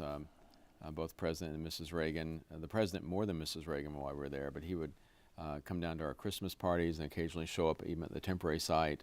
I met him first at Christmas of '89. Very young Alan. There's a great photo of me meeting him and kind of being awed by him. But there we are. I think that was the next year at a Christmas party there with Kathy and me. A good man, really good to us. You know, looking back, he didn't need to be that way with these young kids right out of college working there, but he would make time, and he'd tell a lot of Hollywood stories. So that was great. The first time I tell this story a lot, Mark, I met him. We were in a little break room, and he was telling us Hollywood stories. We all gathered around semicircle. And then for some reason, I don't know, that crowd kind of broke up, and I found myself standing alone with him for the first time, and I idolized this guy. And again, I'm, 20, it was 1989, so 24, is that right? Yeah. And I thought, what do I say to him? And I couldn't think of anything to say. And finally I said, Mr. President, would you like a cookie? That's all I could think to say. And my mom made fun of me the rest of her life, like, this man, you couldn't think of anything better to ask him than, do you want a cookie? And my response is, he wanted a cookie. We went and got a cookie together. So evidently I filled a need for him at that point. And but when we were able to talk more, but one of the great experiences with President Reagan was my buddy Greg, who was a fellow archivist there, Greg Cumming. We were sent to go to the Reagan House in Bel Air to get a few items. The president would donate things every now and then to put in the collection. And they said, fellas, take the van up there and get stuff. They're going to have stuff waiting for you. So we pull into the property, and I knew the president was there because you saw a heavy Secret Service component, but I thought they'd just hand us the stuff and we'd go back. And as Greg and I are walking toward the front door, President Reagan opens the front door and says, hey, fellas, I've been waiting on you. And we go into his living room there and, talk for 15, 20 minutes with him, maybe a little longer, about the library, and he told more stories. And again, kind of looking back, thinking how fortunate I've been to be able to really interact with these folks who changed our world. In your experiences at the Reagan, did your own political views evolve at all? Yeah, I think, in college I was probably center, maybe occasionally left of center, kind of rebelling against the family growing up in terms of their conservatism. But certainly I'd been a fan of Reagan and had grown to like Reagan a lot. And while I was there, that was even more solidified. So by the time I left California, I was definitely a Reagan Republican in that way. So yeah, I think so. I would imagine when you're in college, you would have heard plenty of the kind of cynicism that was directed at Reagan about his lack of intelligence or lack of experience and things like that. Yeah, and I rebelled against that too, because particularly once you're sitting out there and you're looking at 40 million pages of papers that show a really consequential presidency, and you hear people saying, where are the Reader's Digest and that type of thing, that also makes me rebel against that. I remember in college, hearing the Soviet Union is the strongest economy in the world and that kind of stuff, and then just a few years later, it's completely disintegrating. So yeah, it implodes. Wasn't a whole lot behind that analysis. Another person who was not treated all that kindly, oftentimes, by the national media or the public was Nancy Reagan. Did you have a chance to get to know Nancy? Some, out there. She wasn't down as often as President Reagan. She was always very nice to us, but wasn't there as often. I'll tell you one very nice Nancy Reagan story, though, is that years later when I went back to the Reagan Library, not long after President Reagan had passed away, I went back out with Senator Baker, and he was speaking out there, and Mrs. Reagan greeted us, and I know she had been briefed that I had worked there as an archivist, and that she had most likely met me many years before. And she treated me like a long-lost friend. It was so sweet of her. I know there's no way, God bless her, that she really remembered this young kid, but she could not have been nicer to me. So really, that's another one of those moments. I remember sitting at dinner. We had a few little tables there on the top floor of the library with Mrs. Reagan, Howard Baker, and Rupert Murdoch. And I thought, again, what am I doing here? I need to go get these guys drinks or something. I should not be at this gathering. But again, she was very, very nice to me, and she didn't need to be, but she was. Yeah, those are great stories. Yeah, yeah. How about some of the kids? Did you get to know any of the children? Not well. Maureen was great. I met her early on, but again, I'm just a young archivist meeting her. I remember she used to take chili up to the people building the library. She'd do that kind of thing. I think I met Michael Reagan in passing, but that's it. I didn't really get to know them well at all. And not Ronnie at all? No, I don't remember. I hadn't really thought about this. I don't recall ever meeting him. I'm sure he was at the dedication, but I don't recall meeting him or Patty. Yeah. Of course, Ronnie's the one that had a bit of an estranged relationship with his dad at the time. Yeah, that's certainly over. I think both of them did over time have difficulties, but More importantly, perhaps, is some of the other key players in the Reagan team. Did you have a chance to meet some of them? I did. Ed Meese, I remember meeting him. Who else did I meet? Gosh, now you're taxing my memory, Mark. I knew this would happen, right? I'm trying to remember who else. I was a young kid there, but Ed Meese is the one that I remember most of all, being some interaction with him. I'll think more on that. Let me try to remember who else. Okay, that's not a problem. Any other special memories of your several years you had out at the Reagan? California. That was still, when I go back, it's as much as we were glad to get rid of the LA traffic and everything, it's a really kind of special place. Just the constant 70-degree weather. Being able to go right down to the ocean if you wanted to, the beauty of it, the mountains. I would always find as many excuses as possible after I moved back to D.C. to get back out to visit the Reagan or the Nixon, which is down in Orange County. Yeah. It's just a beautiful place. Was Air Force One in the Reagan Museum when you were there? That came afterwards? No, that was later. I was in central office in Washington when that offer came out, and I knew it was a great thing. And I remember the director calling me and saying, "We're going to get an Air Force One." And I had him repeat it to me because I didn't quite get what he was saying. Like, you mean like the plane or the movie, maybe? I don't know, but no, it was the actual plane. Yeah. Just the building to house Air Force One, you got to like triple or double the amount of floor space you got there? It's huge, yeah. They brought the plane up, if I remember, in pieces, then built the plane, then built the building around the plane. And of course they have a Marine One in there, if I remember correctly, and a limousine and several other education spaces in there. So they really did it right. And it's stunning. I think the first year alone it brought in over 100,000 more people just to see the Air Force One. Yeah. Did you ever get involved while you were there on exhibits or programs? At Reagan, when I was an archivist, I was mainly focused on the archives. So, and the volunteer program, I helped some with that, just on the side. I remember the exhibits, we weren't engaged at all really in the creation of them at the very, very beginning. But at the very end, we were sent in to do some review of them right before opening, just to make sure the history was right and the labels were right. I mean, from the big to the small topics, found a few issues they fixed pretty quickly. But the other thing I really learned a lot about at Reagan was something I thought I had zero interest in, which was kind of facilities type stuff, which really served me well later in my career, that I was the guy, again, who put my hand up when they were doing the final completion of the building and would go up to the building under construction with the National Archives guys from D.C. and do things like check the security system or, see how the shelving is working. And so when I got back to the central office, that became part of my portfolio of overseeing all the facilities, and I felt like I'd gotten a little hands-on experience with that while I was at Reagan. Well, that's kind of one of the transitions I wanted to make, is you've hinted at that already, your interest in putting your hand up and getting involved with other things. Yeah. I might mischaracterize this, and you're free to correct me on this, but being an archivist, you're working with other people, but you're very focused on a very specific thing. And so much of what I've experienced working at the Lincoln Library Museum is how much of a collaborative experience it is once you get beyond that kind of a insular kind of a experience.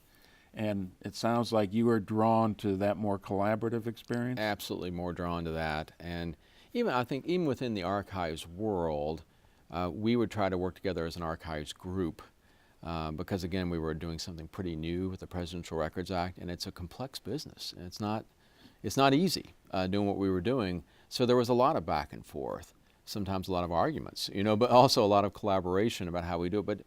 But you're right. At the end of the day, you're there over the document, making the decisions and doing the work on your own. And I was drawn to more than that. And I wanted, frankly, to see how I got into management. How I can have a role in actually running these places rather than being told what to do. And that's what took you back to Washington, Yeah, D.C. I think, yeah, I knew if I wanted to get up that ladder, to be in management and make more money, to be more engaged in kind of the future of the agency, that's where you had to go.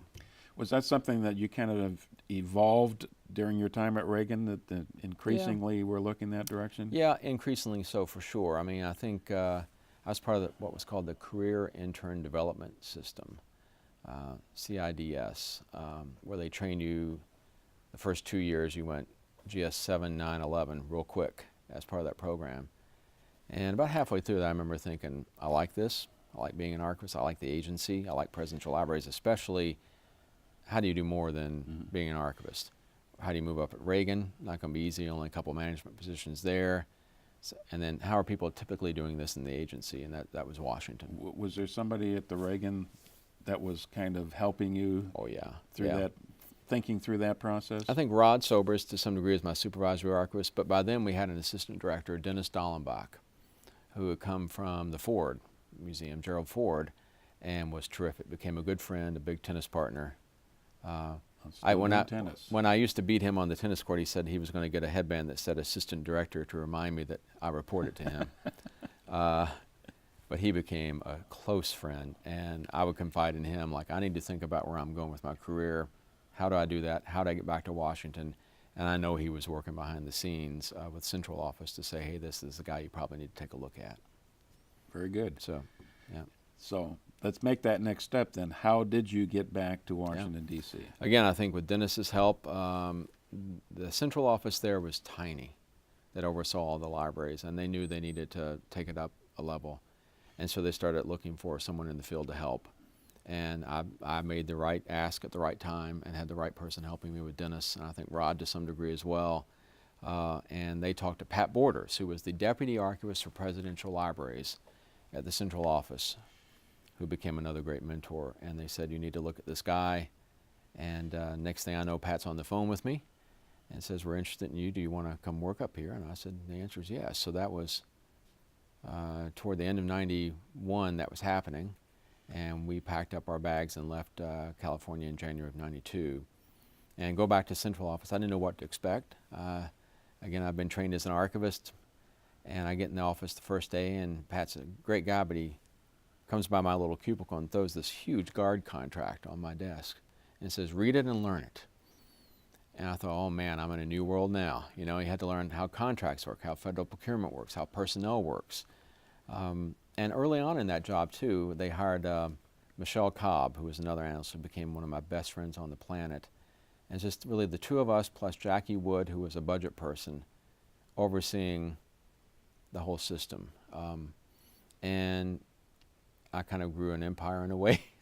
Sounds bad to say, but I realized all these things need to be done. And again, I'd say I'll do that. So they didn't have a good management control system for the libraries. They had all these rules and regulations about what they were supposed to be doing, but no one would say, are you actually doing that? So I put together the first kind of inspection regimen for libraries, and I would go through every manual we had and it says, you're supposed to be doing this when you process a record. Are you doing that? Or, you know, and so they didn't always take kindly to that, but my argument to the libraries was, I'm keeping you out of trouble. Because at some point someone's going to come check this and I'm helping you. This is more than just putting your hand up when somebody gives you, say, this needs to be done. This is you recognizing that something needs to be done, which is in the area of initiative. And sometimes you're rewarded and sometimes people don't necessarily like it. Well, I go out to Reagan. That was one of the first inspections we did, which we didn't call them inspections. We called them management control analysis. But really we were saying. And it really gave us an idea of what we needed to do to help them too. But Dennis didn't take kindly to it. He said, what are you doing? He used to work for me. I'm not trying to be bad here, but we just need to make sure that you've got an inspector general and so forth who have a job to do, and I'm trying to help you. And over time, people understood that was helpful to them, frankly. It would show us, hey, you have this deficiency, and this is where you need funding. We need to help you with that. So I did that. I did a lot of facility stuff, a lot of security stuff, particularly after Oklahoma City and 9/11. So I grew until informally was called Director of Operations. So I think my PD still said management analyst or something, but I was director of operations for the system. Now, I want to make sure I understand, because my understanding is National Archives is much bigger than the Presidential Library. Yes, that's right. Definitely much bigger. So when you're director of operations, it's over This the for library? the libraries. This for the libraries, and I reported to an assistant archivist for presidential libraries who reported to the archivists of the United States. So there was still a great bureaucracy above me, and I would work with great folks in security and legal. The legal team became good friends. They said they had an Allen Lowe log because I brought them so many legal issues from the field. But again, those were great issues to learn about, mainly administrative issues. At that point, in terms of the actual archives, there were other great people, Nancy Smith being chief among them, who would deal with privacy or national security classified kind of records issues, and I would be on the periphery of those. And they knew I had an archivist background, so I'd get pulled in every now and then to help. But really, I left that to those guys, and I would do the more administrative budget, personnel, facilities, and planning of renovations and new libraries. So I was big into Bush 41 and Clinton in particular. This is very different from what you were doing as an archivist then. Yeah, oh yeah. Yeah, it was very different. I mean, I hardly every now and then I'd review some documents. Seeing the JFK release this week, I helped with the first JFK release when the Assassination Act was passed. I did some second review, but that was a very rare occurrence. Yeah. Well, we should probably fill in the audience that's going to listen to this 20 or 30 years from That's now. right. That's right. With the JFK release, what is The that? JFK release, President Trump yesterday approved the release of some of the remaining records from that cover the JFK assassination. I think so. I went back in '92, right in that time period.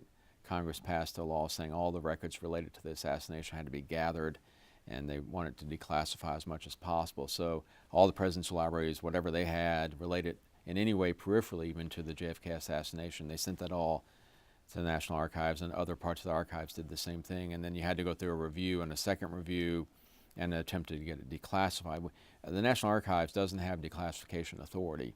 So like at Bush or anywhere else, if we have a classified document and someone wants to see it and puts in a request for it, we have to go through what's called a mandatory review process and go back to the agencies that have an equity in the document, CIA, NSA, and say, you know, this document or this portion of this document has been requested. Will you declassify it? So that's interesting. And then you wait for them to do that, and they're good people, but they have a lot of such requests. So I was part of that, kind of the archives part of that process for some of those records back in the 90s, and then here in 2017, I think we've come to another date where some of those were to be released, and they released some, but not all those. Which will give plenty of fodder to all of the conspiracy theories. That's right. I saw all today. I was looking online. Those theories are already in abundance. Okay. Where were you physically working when you went back out? On 7th and Pennsylvania Avenue at the National Archives building in D.C. How far from the White House? Just right down the street. Yeah, you could walk there very easily. And part of our office was the daily liaison with the White House. So as I said earlier, the National Archives stores and some records during the administration, because there's not enough room at the White House complex, stores a lot of the artifacts during the administration as well, and works with the White House on access issues during the administration. So there was a subunit of my office that did that every day and was constantly going up and down the street to the White House. I assume you're not living downtown D.C. No. We first of all rented a townhouse in Alexandria, the Delray neighborhood of Alexandria, and then later in '96 purchased a townhouse still in Alexandria but south of the Capitol Beltway off Van Dorn Street. Were you able to use the subway system? When I rented the townhouse, yes, I was able to yellow line Braddock Road to the Navy Archives stop, and that was great. Then in '90, I don't remember when exactly, they built Archives 2 in College Park, Maryland, a beautiful, huge facility.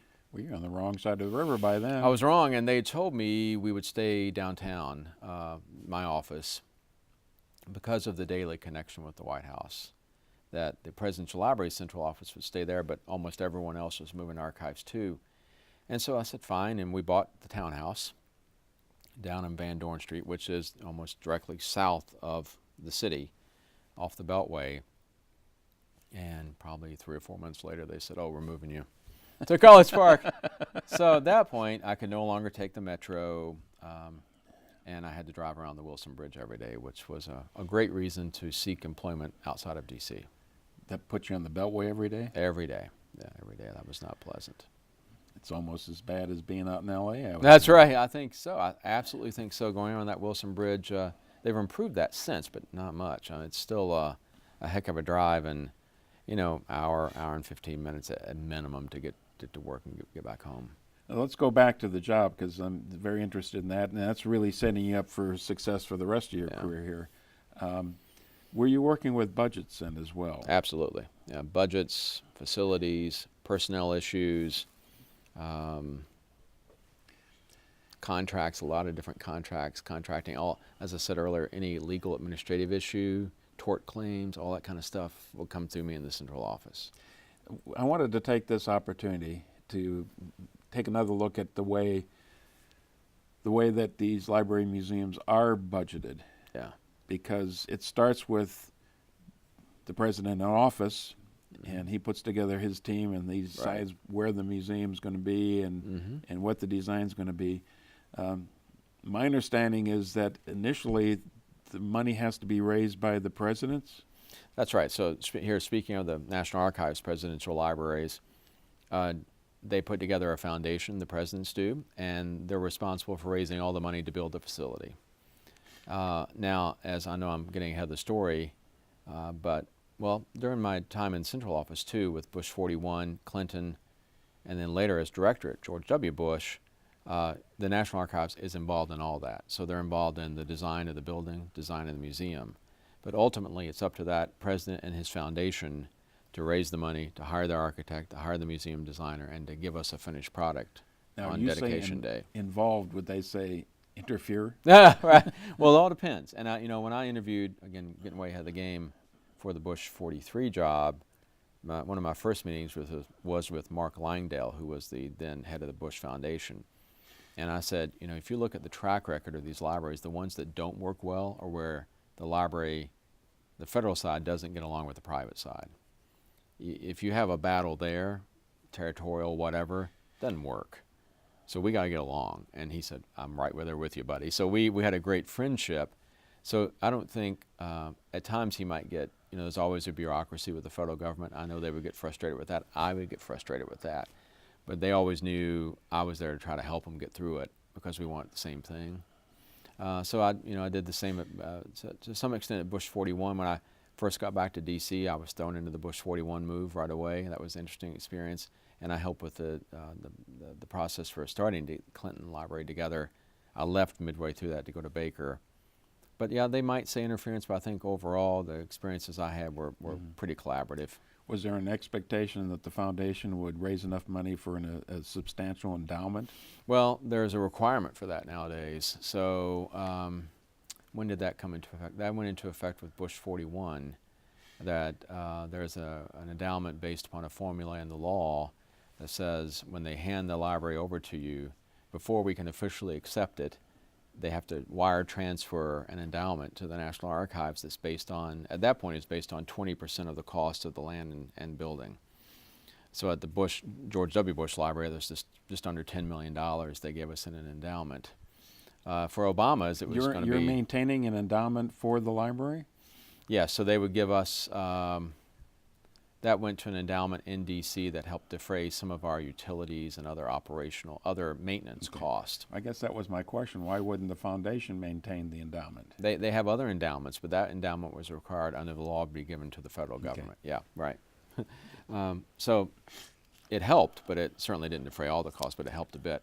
For the Obama Library, the Congress had changed that to a new calculation of 60% of the cost of the land and building. So that was going to be immensely larger endowment. But as you know, the Obamas have changed that, altogether. Was that to control the ever-growing size of the library museums? Well, that's what they would say. Yeah, I mean, to me, the libraries and museums were always worth it. I think we gave a lot back to the community and to the nation, and they were already limited in size. Again, not to get too technical, but their amendments to the Presidential Libraries Act had also said not only that they had to give that endowment, but that endowment would increase astronomically if they gave a library that was more than 70,000 occupiable square feet to the National Archives. So from Bush 41 on, the National Archives never got a building more than 70,000 square feet because the foundations made sure that never happened.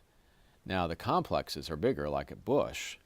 You know, it's at least, what, 150,000 square feet, but they only gave 70,000 of that to us as the federal side and kept the rest for the foundation and the Bush Institute. Well, my understanding then is that the federal government is responsible for maintaining the facility. Maintaining the federal part of the facility. And paying of the staff? And the federal staff, yes. So all the archivists and curator and all that becomes the National Archives' responsibility. So that excess of 70,000, would that be, well, this is the foundation's facility and the foundation is responsible for maintaining it? Yeah, so like at Bush, they gave us 70,000, just under 70,000 occupiable square feet, which is where the museum is, all the archive storage, the research room, the space for my staff. Then across the courtyard was the rest of the complex that we didn't include in that calculation because it was privately held, privately maintained, and that's where all the foundation offices were, where the Bush Institute was, our policy institute had their offices. They maintained ownership of the restaurant and the museum shop, so that they kept that under private. Now the one thing the National Archives did cover there was all the security, because we thought it was in our interest to maintain the security for the complex, so we did make sure we had an eye on all the security. Yep. Let's go back to your Director of Operations job. Yep. Are you involved at all in the hiring and the disciplinary issues and firing of personnel that work at the various facilities? Not so much hiring, but when they would have a disciplinary issue, sometimes I would get pulled into that. So I would go out and try to help with our personnel office, sometimes with the union, to take care of issues where there was someone acting up or not doing their job. Are they all members of the unions, or? Not all, no. There's certain members, certain people were members of certain Does each classes. library have its own union that represents it? They almost all have their own union rep. There's the federal government union is what, I can't believe now, I've only been gone a year, I'm forgetting the name of that union, but. It's not ASME? No, it's not, it's not. SEIU? I'll think of it in a minute. Okay. But most libraries, we ended up not having a rep at the end at Bush, but most libraries, most of the facilities in the field will have a union rep. And so I dealt with some of those issues, learned a little bit about unions and some personnel issues, but most personnel issues would be handled at a local level. It really got to us in central office if it was something really complex and difficult. And that's when I was usually on a plane going out somewhere trying to figure out what was going on. Well, that was kind of my next question. That how much time did you spend going out to the various libraries? An awful lot. I remember at one point I looked up and I'd been on the road somewhere every week that month. So that became, frankly, one of the reasons, particularly after I had a kid, of thinking maybe I need to look at something else, because I was always, I loved the libraries. I was very dedicated to them. And I think, I did a pretty good job for them, but I was ready to look at something else, in part because I was just on the road too much. Mm-hmm. Daughter's name is Carolyn, correct? Carolyn, yes, Carolyn Marie. With a Y. A Y, that's right. Okay. When did she come along? She was born in 2002, January 5th, 2002. Oh, okay. Yeah, so we were just still in D.C., but we left D.C. with her when she had just turned 1 year old, so she doesn't remember living in Washington area. You guys went childless for a long time then. We did, yeah, and we always knew we wanted a kid, but I think life kind of took over, and we finally got to the point where we said, well, we need to buy a house. We need to finally do that. We did in '96, and then we started talking seriously near the end of the '90s. We want to have a child, and there she was. We got her. So she's perfect in every way, of course. I would imagine then that Kathy was working there all those years you out in Washington, D.C. Yeah, so in D.C., she'd been in advertising in L.A. D.C. wasn't sure what was going to happen, and she got a temporary job at the American Diabetes Association that then became a permanent job. And that was right at the beginning of these things called websites and all that. Yeah. And she said, she always had a great interest in computers. She said, let me help you do a website. And they said, sure, go do that. And she built it into a huge department. She was over all the internet activities of the whole association nationwide there at the end, with a big staff under her. Well, there's a distinct parallel in your two careers that you've got. You step in a position to kind of build the position yourself because you recognize what needs to be done, and she's doing the same thing. She did exactly that. Yeah, she took real initiative there, and and again has technical knowledge of those things that I will never ever have, and built a great crew, and did a lot of fundraising there too. They raised a lot of money online for the ADA, and so she worked at the ADA the whole time we were in DC. Yeah. And even a little bit when we went to Knoxville, she worked for about 6 months commuting back and forth just as she figured out what to do in Knoxville. I'm going to put you on the spot now, because you have hinted that there are libraries and museums that work well, yeah, and there's ones that do not. Yes. Now I won't name names. Are you willing to do that? Sure. I mean, well, I think these libraries would admit it ebbs and flows, right? So when I first went back to Washington, I loved the Kennedy Library, but there were issues. The foundation and our director there were not always getting along, and they had differences in how they approached what they should be doing. And it got down to even, as I recall, fighting about who had what office, because they shared spaces in the building. And I had a very tough boss at the time who was great to me, but he could be tough with people, and he resolved that one. But it's often personality. So we got new personalities in there, and then you look up a couple years later, and that was the best relationship in the system. Oftentimes with that, it's also important, I think, to get on paper early on. Here's how we're going to work together. And so at Bush Library, when I started, for many months, we sat down in Washington with our foundation and our legal crew and put together a joint use agreement, we called it. And if we said we're going to be roommates, this is how we're going to get along. So at the very end of the day, even if personalities change there, at the very least we could resort to it and say, you said in this agreement you were going to do this. And we said we were going to do that, and that helps to some degree at least. So I think the libraries learned over time that when you relied just on personalities to get along, that didn't always work. And Kennedy, I think, was a good example of that. In the case of the Kennedy, I know that you'd mentioned that there was an issue, and I might be getting this wrong, but dealing with the assassination, how to portray the assassination. Well, I think that's sensitive to them. I know when I first went back to Washington, they were redoing that exhibit, and I remember sitting down with Ed Schlossberg, who's Caroline's husband, and their exhibit designer and their foundation folks, and they don't want a major focus being put on that. You could tell, and so when you go through it now, it's very subdued as I how they talk about. was there just a week ago and was surprised. I walked down this fairly long hallway that has, I think, 4 TV screens on the wall. All 4 screens are showing the same thing, a reporting of the assassination, and there's really no text or anything. That's it. I think their thought was this was a full life, a man who accomplished so much, and we don't want to put the focus on this one vile deed that ended his life. So I mean, I understood where they're coming from, but that museum, not necessarily for that, it's in need of a redo. I mean, you see, museums have to change over time, and that's been 92 or 93, maybe 94 when they finished that redo. It's time for a renovation there. Was the approach they took to portray the assassination an issue with the NARA headquarters? I'm trying to remember because it was so early when I went back there, Mark, and I was just been there for a long time when you came there. And the young kid coming up there. I don't recall a huge discussion about it, but that's part of that dynamic that I think a lot of outsiders criticize with the archives, and I think unfairly that you let the president or the president's family have too much say in it. Well, of course we're going to talk to them.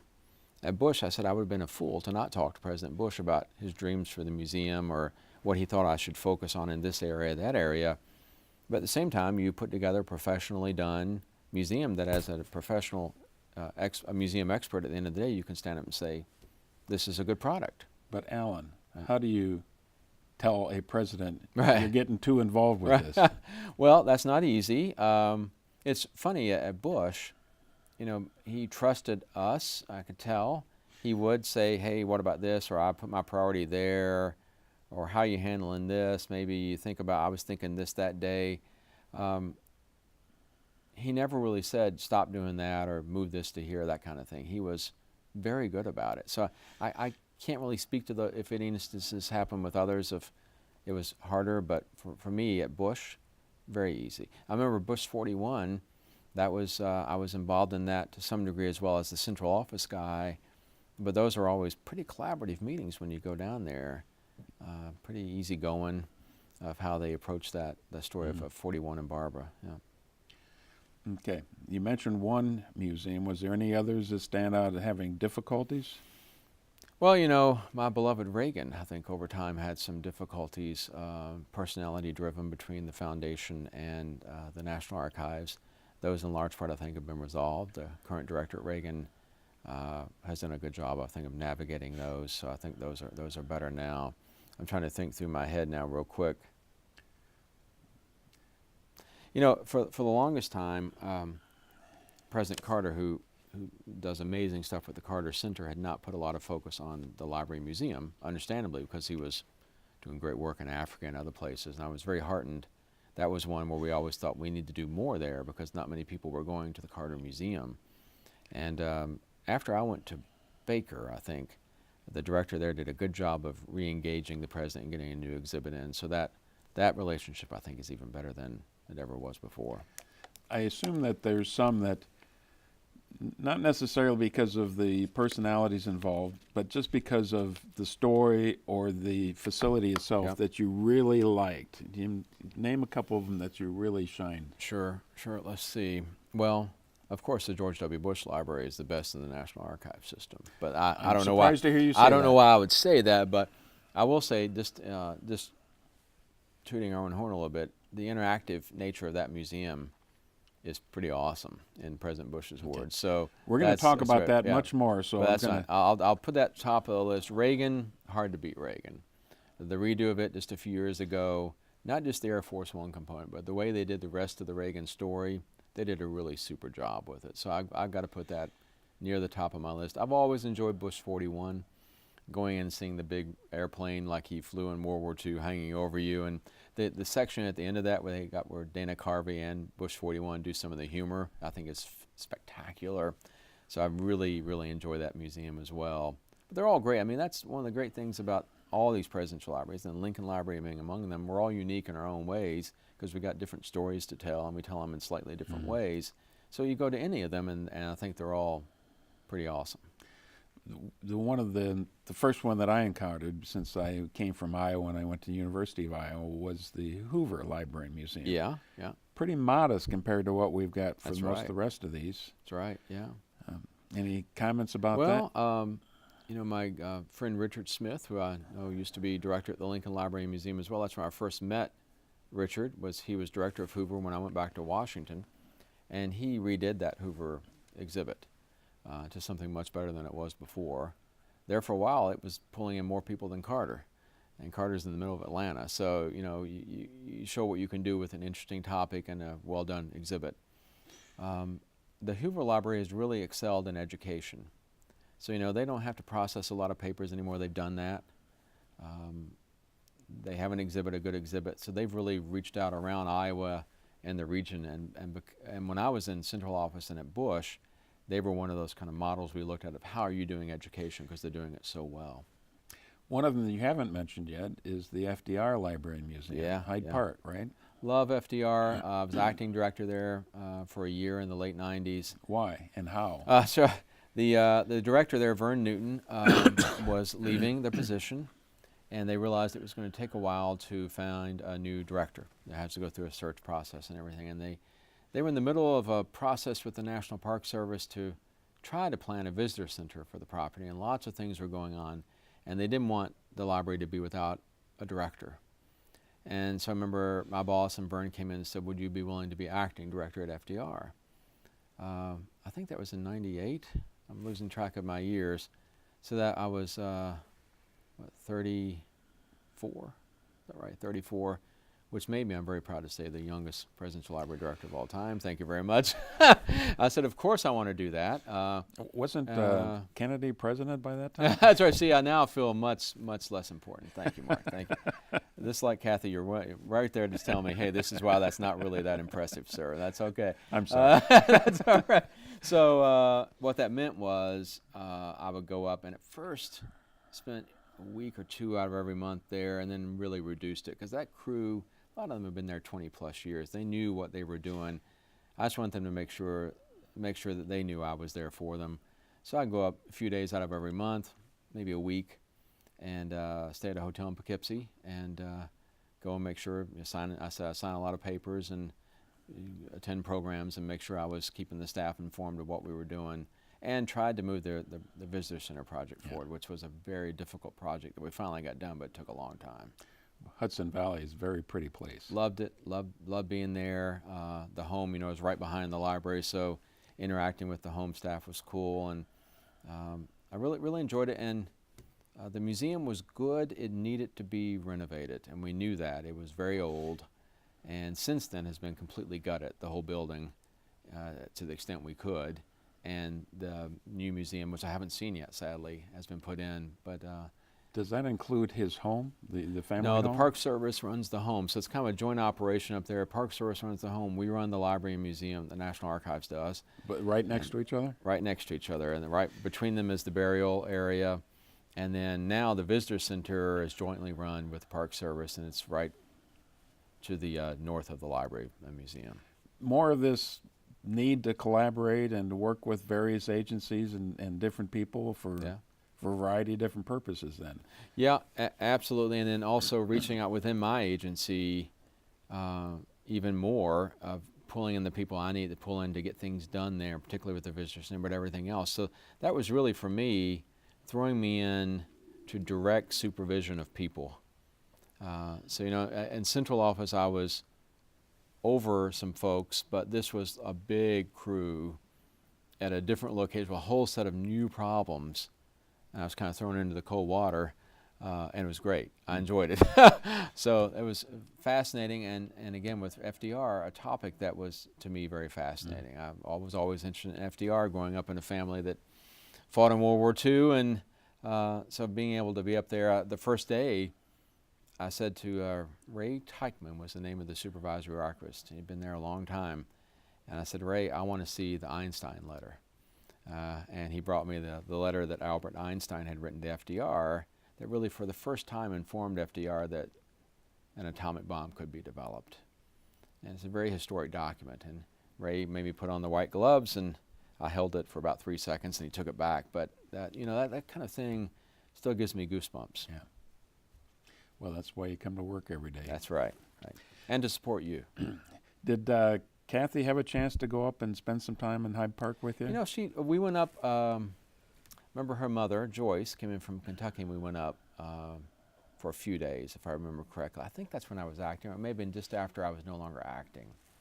But usually it was just me flying into LaGuardia, renting a car, and maneuvering through New York to drive up there, or I would fly into Newburgh Airport out of Dulles on a little tiny plane and rent a car and drive up from Newburgh, one or the other. Completely different experience.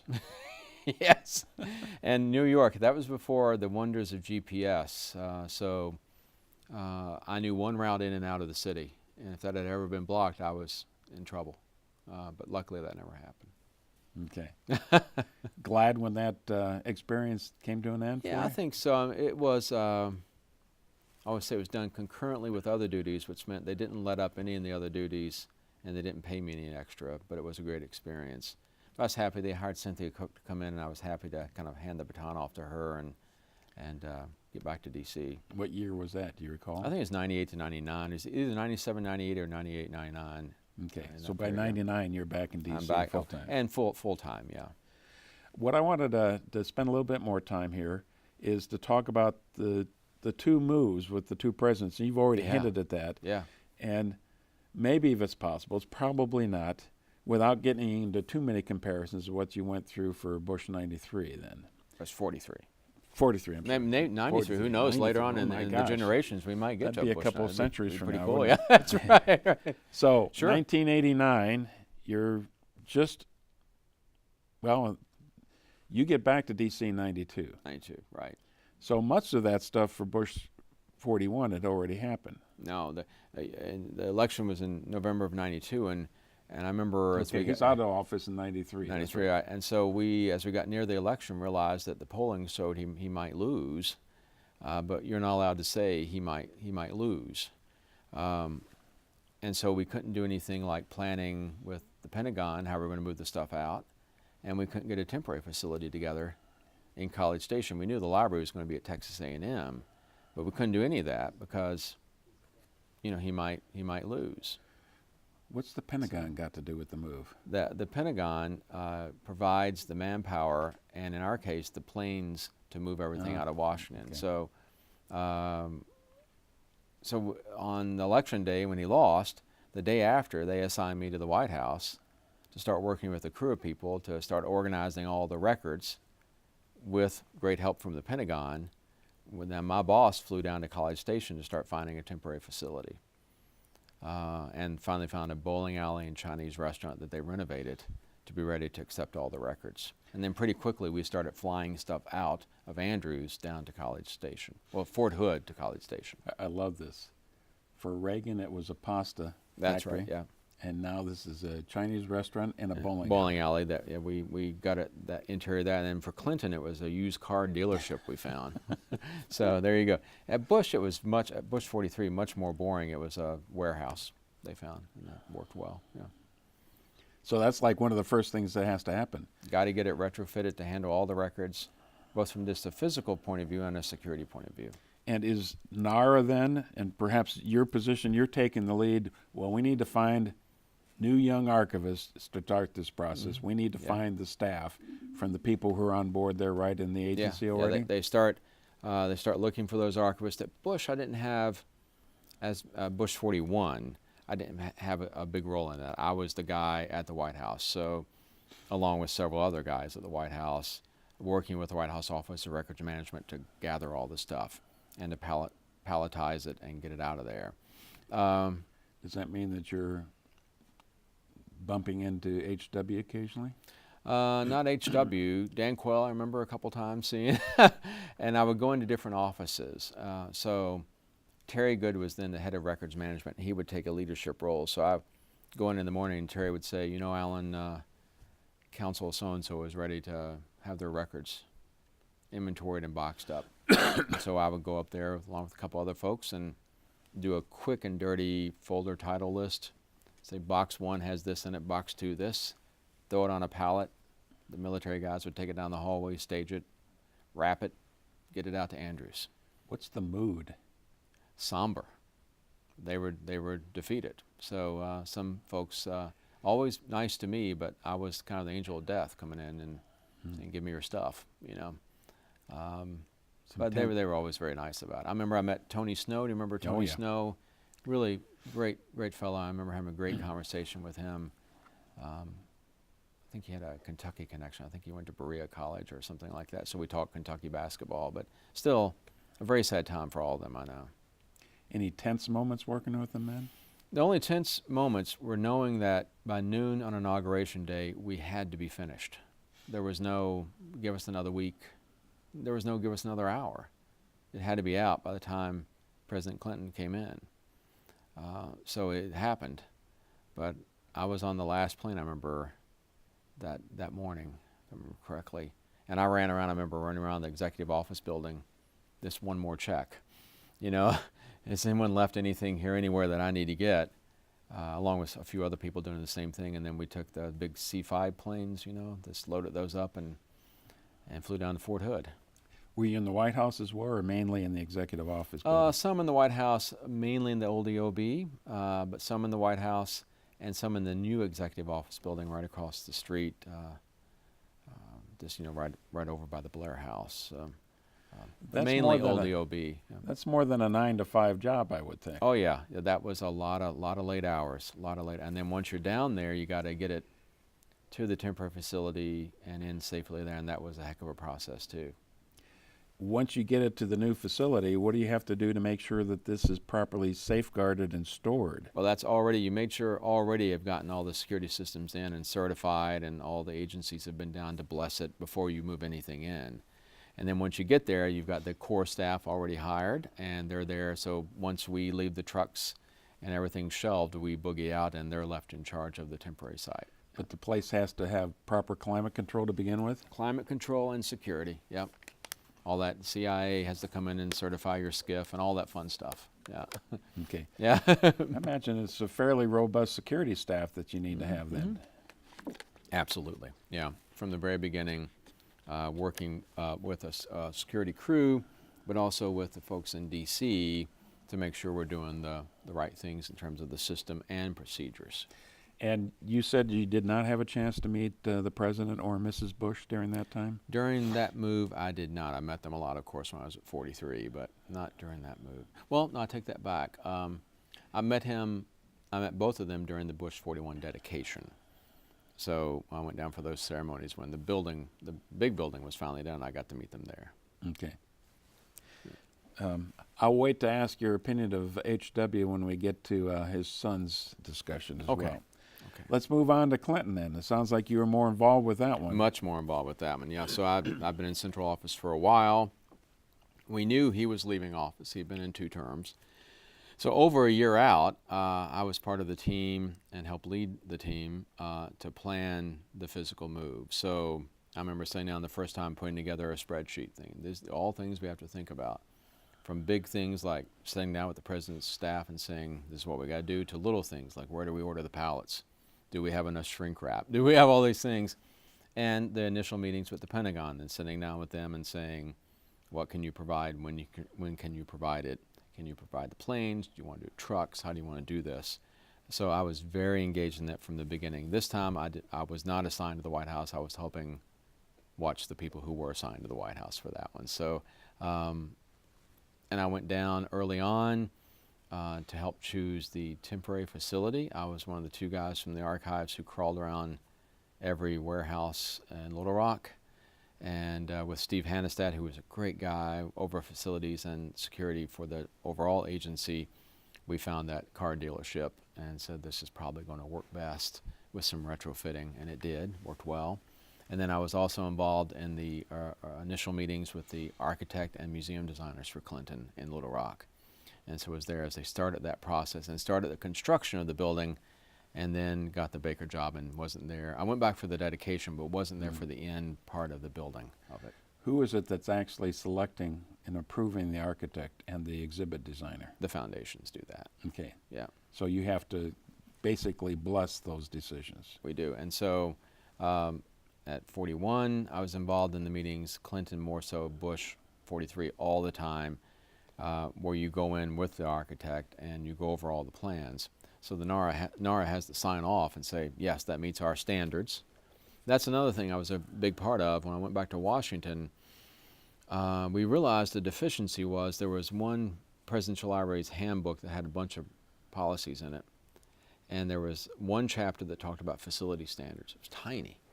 It had a little appendix, but it wasn't more than 10 pages total for everything that we gave foundations and said, this is what we need in the building you're going to give us. Woefully inadequate. So I sat down with Mr. Hannestad and a few others and put together what's now a very robust set of standards, from everything from adjacencies to security to environmental controls to anything you can think of, that we now are able to say to foundations, which they appreciate it, here's what we need from you. So as part of the review process then at Clinton in particular and at Bush 43 really, is you go down through those specs and make sure we said we needed this type of sprinkler system. Are you doing that? And then museum design, we're very engaged in that too, from initial conception through fabrication and installation. Is there a certain limitation of the archival space that each one of the presidents has? No, I mean, there's the limitation total of the 70,000. So that's so much of that 70,000 square feet is driven by how much do we have to put toward record storage. Mm-hmm. And what that meant at Bush 43 is it had to be movable shelving. There was the only way to fit all the paper records in and all the artifacts in within the 70,000 square feet. The artifacts take a lot of space as well. They do. And some of those had to be on stationary, but many of them could be on the compact shelving. Really, you know, I've tried to figure out early on, where did Congress come up with the 70,000 square foot limitation? And I figured it out. They took all the existing libraries at the time and averaged them.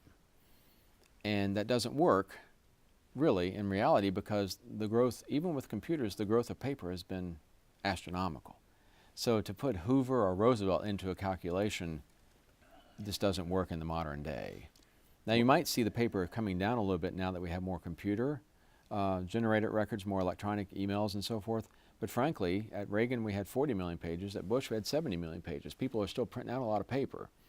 Now, Obama, my understanding is they're going to digitize all the records. That's the plan, at least. So we'll see. That might be the brand new model altogether. Yeah. Jumping you way ahead, though, were you a bit surprised when you came to the Abraham Lincoln Presidential Library and saw the vault for the Lincoln material? Well, it's smaller than the vaults I'm used to, but it's got some really cool stuff in it. Yeah. No, It's got to be tiny compared to everything. Oh yeah, the Bush skiff is gigantic. 9/11, two wars, a lot of materials there that had to go in the skiff. Yeah, this is a small one, but a mighty vault at Lincoln. Yeah, small but mighty. There you go. Right? I remember I saw the Clinton vault, and we went down there for a tour of the vault area. Yeah, and it was like walking in the Raiders of the Lost Ark. Yeah, they're gigantic. Yeah, and so like at Bush, all the libraries have dedicated crews who work in those spaces, working on mandatory review and so forth. So I had some great people at Bush 43 doing that. Not something we have to worry. We don't have to worry about security classified here, at least. Did you have any difficulties working with the Clinton people in all of this? No, and again, I left midway through that construction, but I had a good relationship with the Clinton folks. Yeah. Did you ever have a chance to meet President and Mrs. Clinton? Absolutely, yes. A couple of opportunities. The best, and when we got everything moved out down to Little Rock, President Clinton, well, not everything. He was still in office near the end of his term. We'd moved several planes full. He had a reception for us in the residence at the White House to thank us, the National Archives people doing the move. So I'd never been to the upper floor, in the residence, and a wonderful wine and cheese reception, and got my photo with him, and he spent a large amount of time talking to us about the rooms in the White House. He knew his history and the different artifacts in that room. He knew everything about them, and was very, very grateful to us. So that was terrific. The photo, Mark, still makes me laugh to this day. I love caffeine. I'm going to need some here momentarily, and I'd had nothing that day, and I was dying for a Diet Coke, and all we had was wine. And when the president came into the room where we were, he had a Diet Coke in his hands. And the photo they took of me with him that day, I'm shaking his hand, I'm staring at the Diet Coke. That's all I could think about is, man's man, got his priorities. Where did you get that Diet Coke? But he was very good to us, yeah. How about Mrs. Clinton? I met her that day, and I'm trying to think, may have run into her with Baker. I know she came down to the Bush opening, so I've had limited interaction with her, but I have met her a couple times. Okay. Well, both the Clintons have been in the news continuously since that time. Yeah. And there's always talk about how different the two are. Did you notice any of that? Well, I know, again, I want to be fair to her because it's been primarily nice to meet you, I'm Alan Lowe, I'm whatever. With President Clinton, I had more interaction because of that, particularly with that reception, but also, W. Bush 43, is very good friends with Bill Clinton, as is H.W. Bush. And so I had the opportunity at Bush to see them interact and to see that part of that Clinton personality, very charming, charismatic personality. But they did, at Bush 43, that foundation teamed up with the Clinton, Johnson, and the two Bush foundations on a leadership program for folks. And I remember we went up to the museum in D.C. and inaugurated that program, and it had Clinton and W. Bush on the stage together, and they were quite the act together. Mm-hmm. They get along so well. I think they say they're brothers from another mother, is what they say. So anyway, that's a really interesting dynamic to see with those two together. That sounds like what both of them would be, the kind of thing that they both would be happy to say. Yeah, right.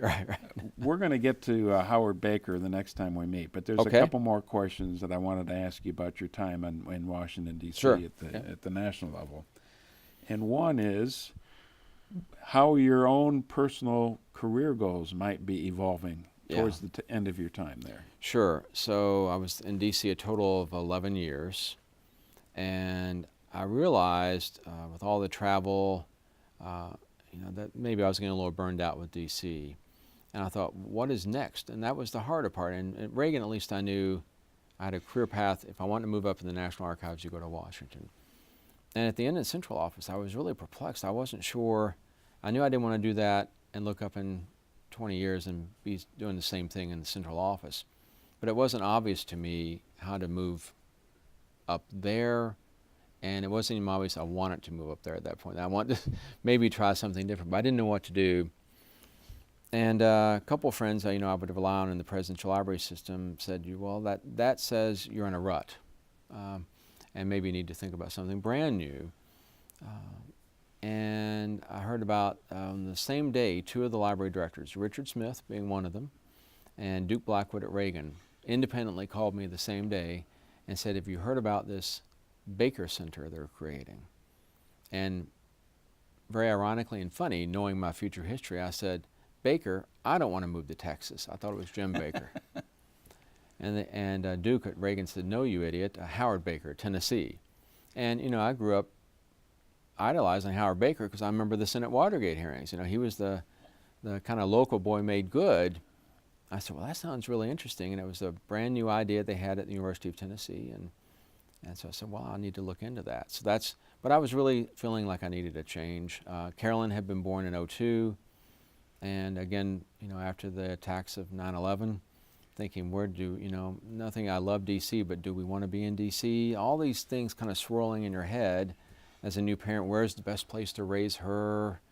And then when the Baker Center job came available, I kind of threw myself into trying to get that. Okay.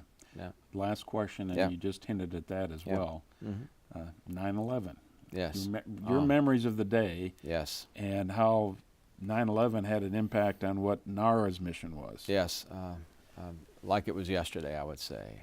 I know a lot of, if you're old enough to remember it, to everyone it's like that. And it's frightening now how many kids have been born after that event. Yeah. But so I was in the central office that day in College Park, Maryland. By that point, I was out at Archives 2. And my big boss, Dave Peterson, great guy, 6'5" or something, very imposing guy, but really good to me, super intelligent. He wasn't in yet. I wondered, where the hell is Dave? And he came in, he'd been in his car listening to the radio that the towers had been hit. And at first it's just, you don't understand what's going on. And at that point then, there's a panic around the building. You hear people in the hallway. And I ran across the hallway where Hannestadt was. He was the head of security for the whole agency. And he goes, I don't know what the hell's going on. The number we're supposed to call is this. That number didn't work. Nothing was working. Our phones weren't working. You couldn't get a line out. Our cell phones, you couldn't get a line out. Then we would start getting these incorrect reports. The White House is on fire. The State Department's on fire. All these things. So Steve and I and a couple other people from the agency gathered and said, we have to shut the agency. We have to send people home. And I said, I'll go back and close the libraries. So I go back. I tell Dave, I'm going to close the libraries. Do it. And then I can't get a phone line out. And you start seeing people bug out of the building. They're getting the heck out of there. But I can't get hold of anyone. And by then, we did hear about the Pentagon. And then my wife got through. And she worked very close to the Pentagon. And she said, we just heard a major explosion. What's going on? I said, you got to get out of there. And she was pregnant with Kathy. I said, but before you do that, call the Bush Library, this Bush 41. I said, if this is terrorist, of all the libraries, I don't mean to be, you don't know what's going to happen. I said, I need to call him and tell him to get his people out of there. And if he can get a line, to call the other libraries. Can you please call him, since you seem to be able to get a phone line out? And so she called Warren Finch, my old buddy, who we'd started together as archivist at Reagan, and he was director at the Bush 41. And she got hold of him and said, tell the libraries to close, Alan says. And he did that after. I wasn't able to get hold of anyone. And he was at what library? Bush 41, yeah. And so at that point then I go over Sharon Fawcett, who was deputy archivist for Presidential Libraries, another great mentor, great friend. She lived near the Archives 2 building and said, come to my house, all of you. And we all went over there because many of us lived in areas we knew all of D.C. was getting out of D.C. And it was going to take you forever for me to get back to Alexandria. And so we went over and watched the news reports. And I remember the director at Carter did not want to close. He said I was panicking and I shouldn't do that. And finally, he was a good man, a brilliant man. But I said, Jay, here's the bottom line. Send your staff and visitors home. If you want to sit in your office the rest of the day, please feel free to do so. And he did. Out of principle. On principle, he did that. But he sent everyone else home. So finally, I stayed probably 2 or 3 hours there. And looking back now at the emails I got that day from people in Kentucky, my home, saying, "Are you okay?" I mean, just the panic. It's still to this day, it's difficult to look at those. And then I finally drove home that night over the Wilson Bridge, and you could see the smoke still coming up from the Pentagon. And got home, I thought how weird it was. We lived by that point on Van Dorn Street, and you could see always the planes going in and out of National Airport, and there were no planes. It's just the strangest thing to sit on my deck. And then that night you hear the constant jets going over as they were patrolling over Washington. It's just really eerie. And these aren't commercial airliners. They're not commercial. No. You heard them. That's all. Really very, very eerie feeling to think our country's just been attacked. Just changed, and then everything changed at NARA. You know, you got to go back, and we thought we beefed up security after Oklahoma City. We hadn't really beefed up security after Oklahoma City. What does that mean? How do you do it? Talk to the right people. Got to find the money, and everything changed. Yeah. And I think also for me personally, at that point you think, this is new. This is a new world you've entered. I remember driving home that night thinking everything has changed. Remember your reaction hearing the news that that fourth aircraft was headed towards the U.S. Capitol? Well, you know, at that point we were getting so many. We heard that, but we also heard State Department was on fire and everything else. So we were getting all kinds of weird reports that we didn't know which ones were true or not. How close was your office to the U.S. Capitol? Not that close. By that point, I was at A2. Yeah, I was at A2, so I was up in College Park, Maryland. Okay. Yeah, so now A1, Archives 1, those guys, they're very close to the Capitol. But they bugged out of there as soon as we knew the Pentagon hit. I mean, they could, I don't know if they could feel the concussion, but they certainly heard the Pentagon impact. And, you know, those offices in the Pentagon, friends of neighbors who died there, and those offices that, you know, just during the Clinton move, I'd been all around that building. You just never think that's going to happen. Mm-hmm. Well, of course, one of the ironies of the Pentagon is that was the one wing that they had just renovated and reinforced. Mm-hmm. You know, who knows what it would have been like if they hadn't happened. If you go there, Andy Ammerman, a great man, I hope he's still there at the Pentagon Memorial. They're hoping to plan a visitor education center there attached to the memorial. He took Kathy and Carolyn and me on an amazing tour of the Pentagon, showing us where that plane, how far the plane got in. But because of that reinforcement, it went this far and no further. And some people on the other side of the ring in the basement didn't even know anything had happened. Mm. That's how, you know, stout that building was. But yeah, that was a really terrible day, and then trying to figure out how do you respond to that type of murder, that act of war. Well, Alan, this is probably a pretty dramatic way to finish our conversation today. Yeah. I'm really looking forward to the next session. We'll get you into the Bush Library Museum, I promise. But we got to spend some time on Baker first. Howard Baker, yeah, absolutely. Enjoyed it. Okay, thank you. Thanks. Thank you for joining us.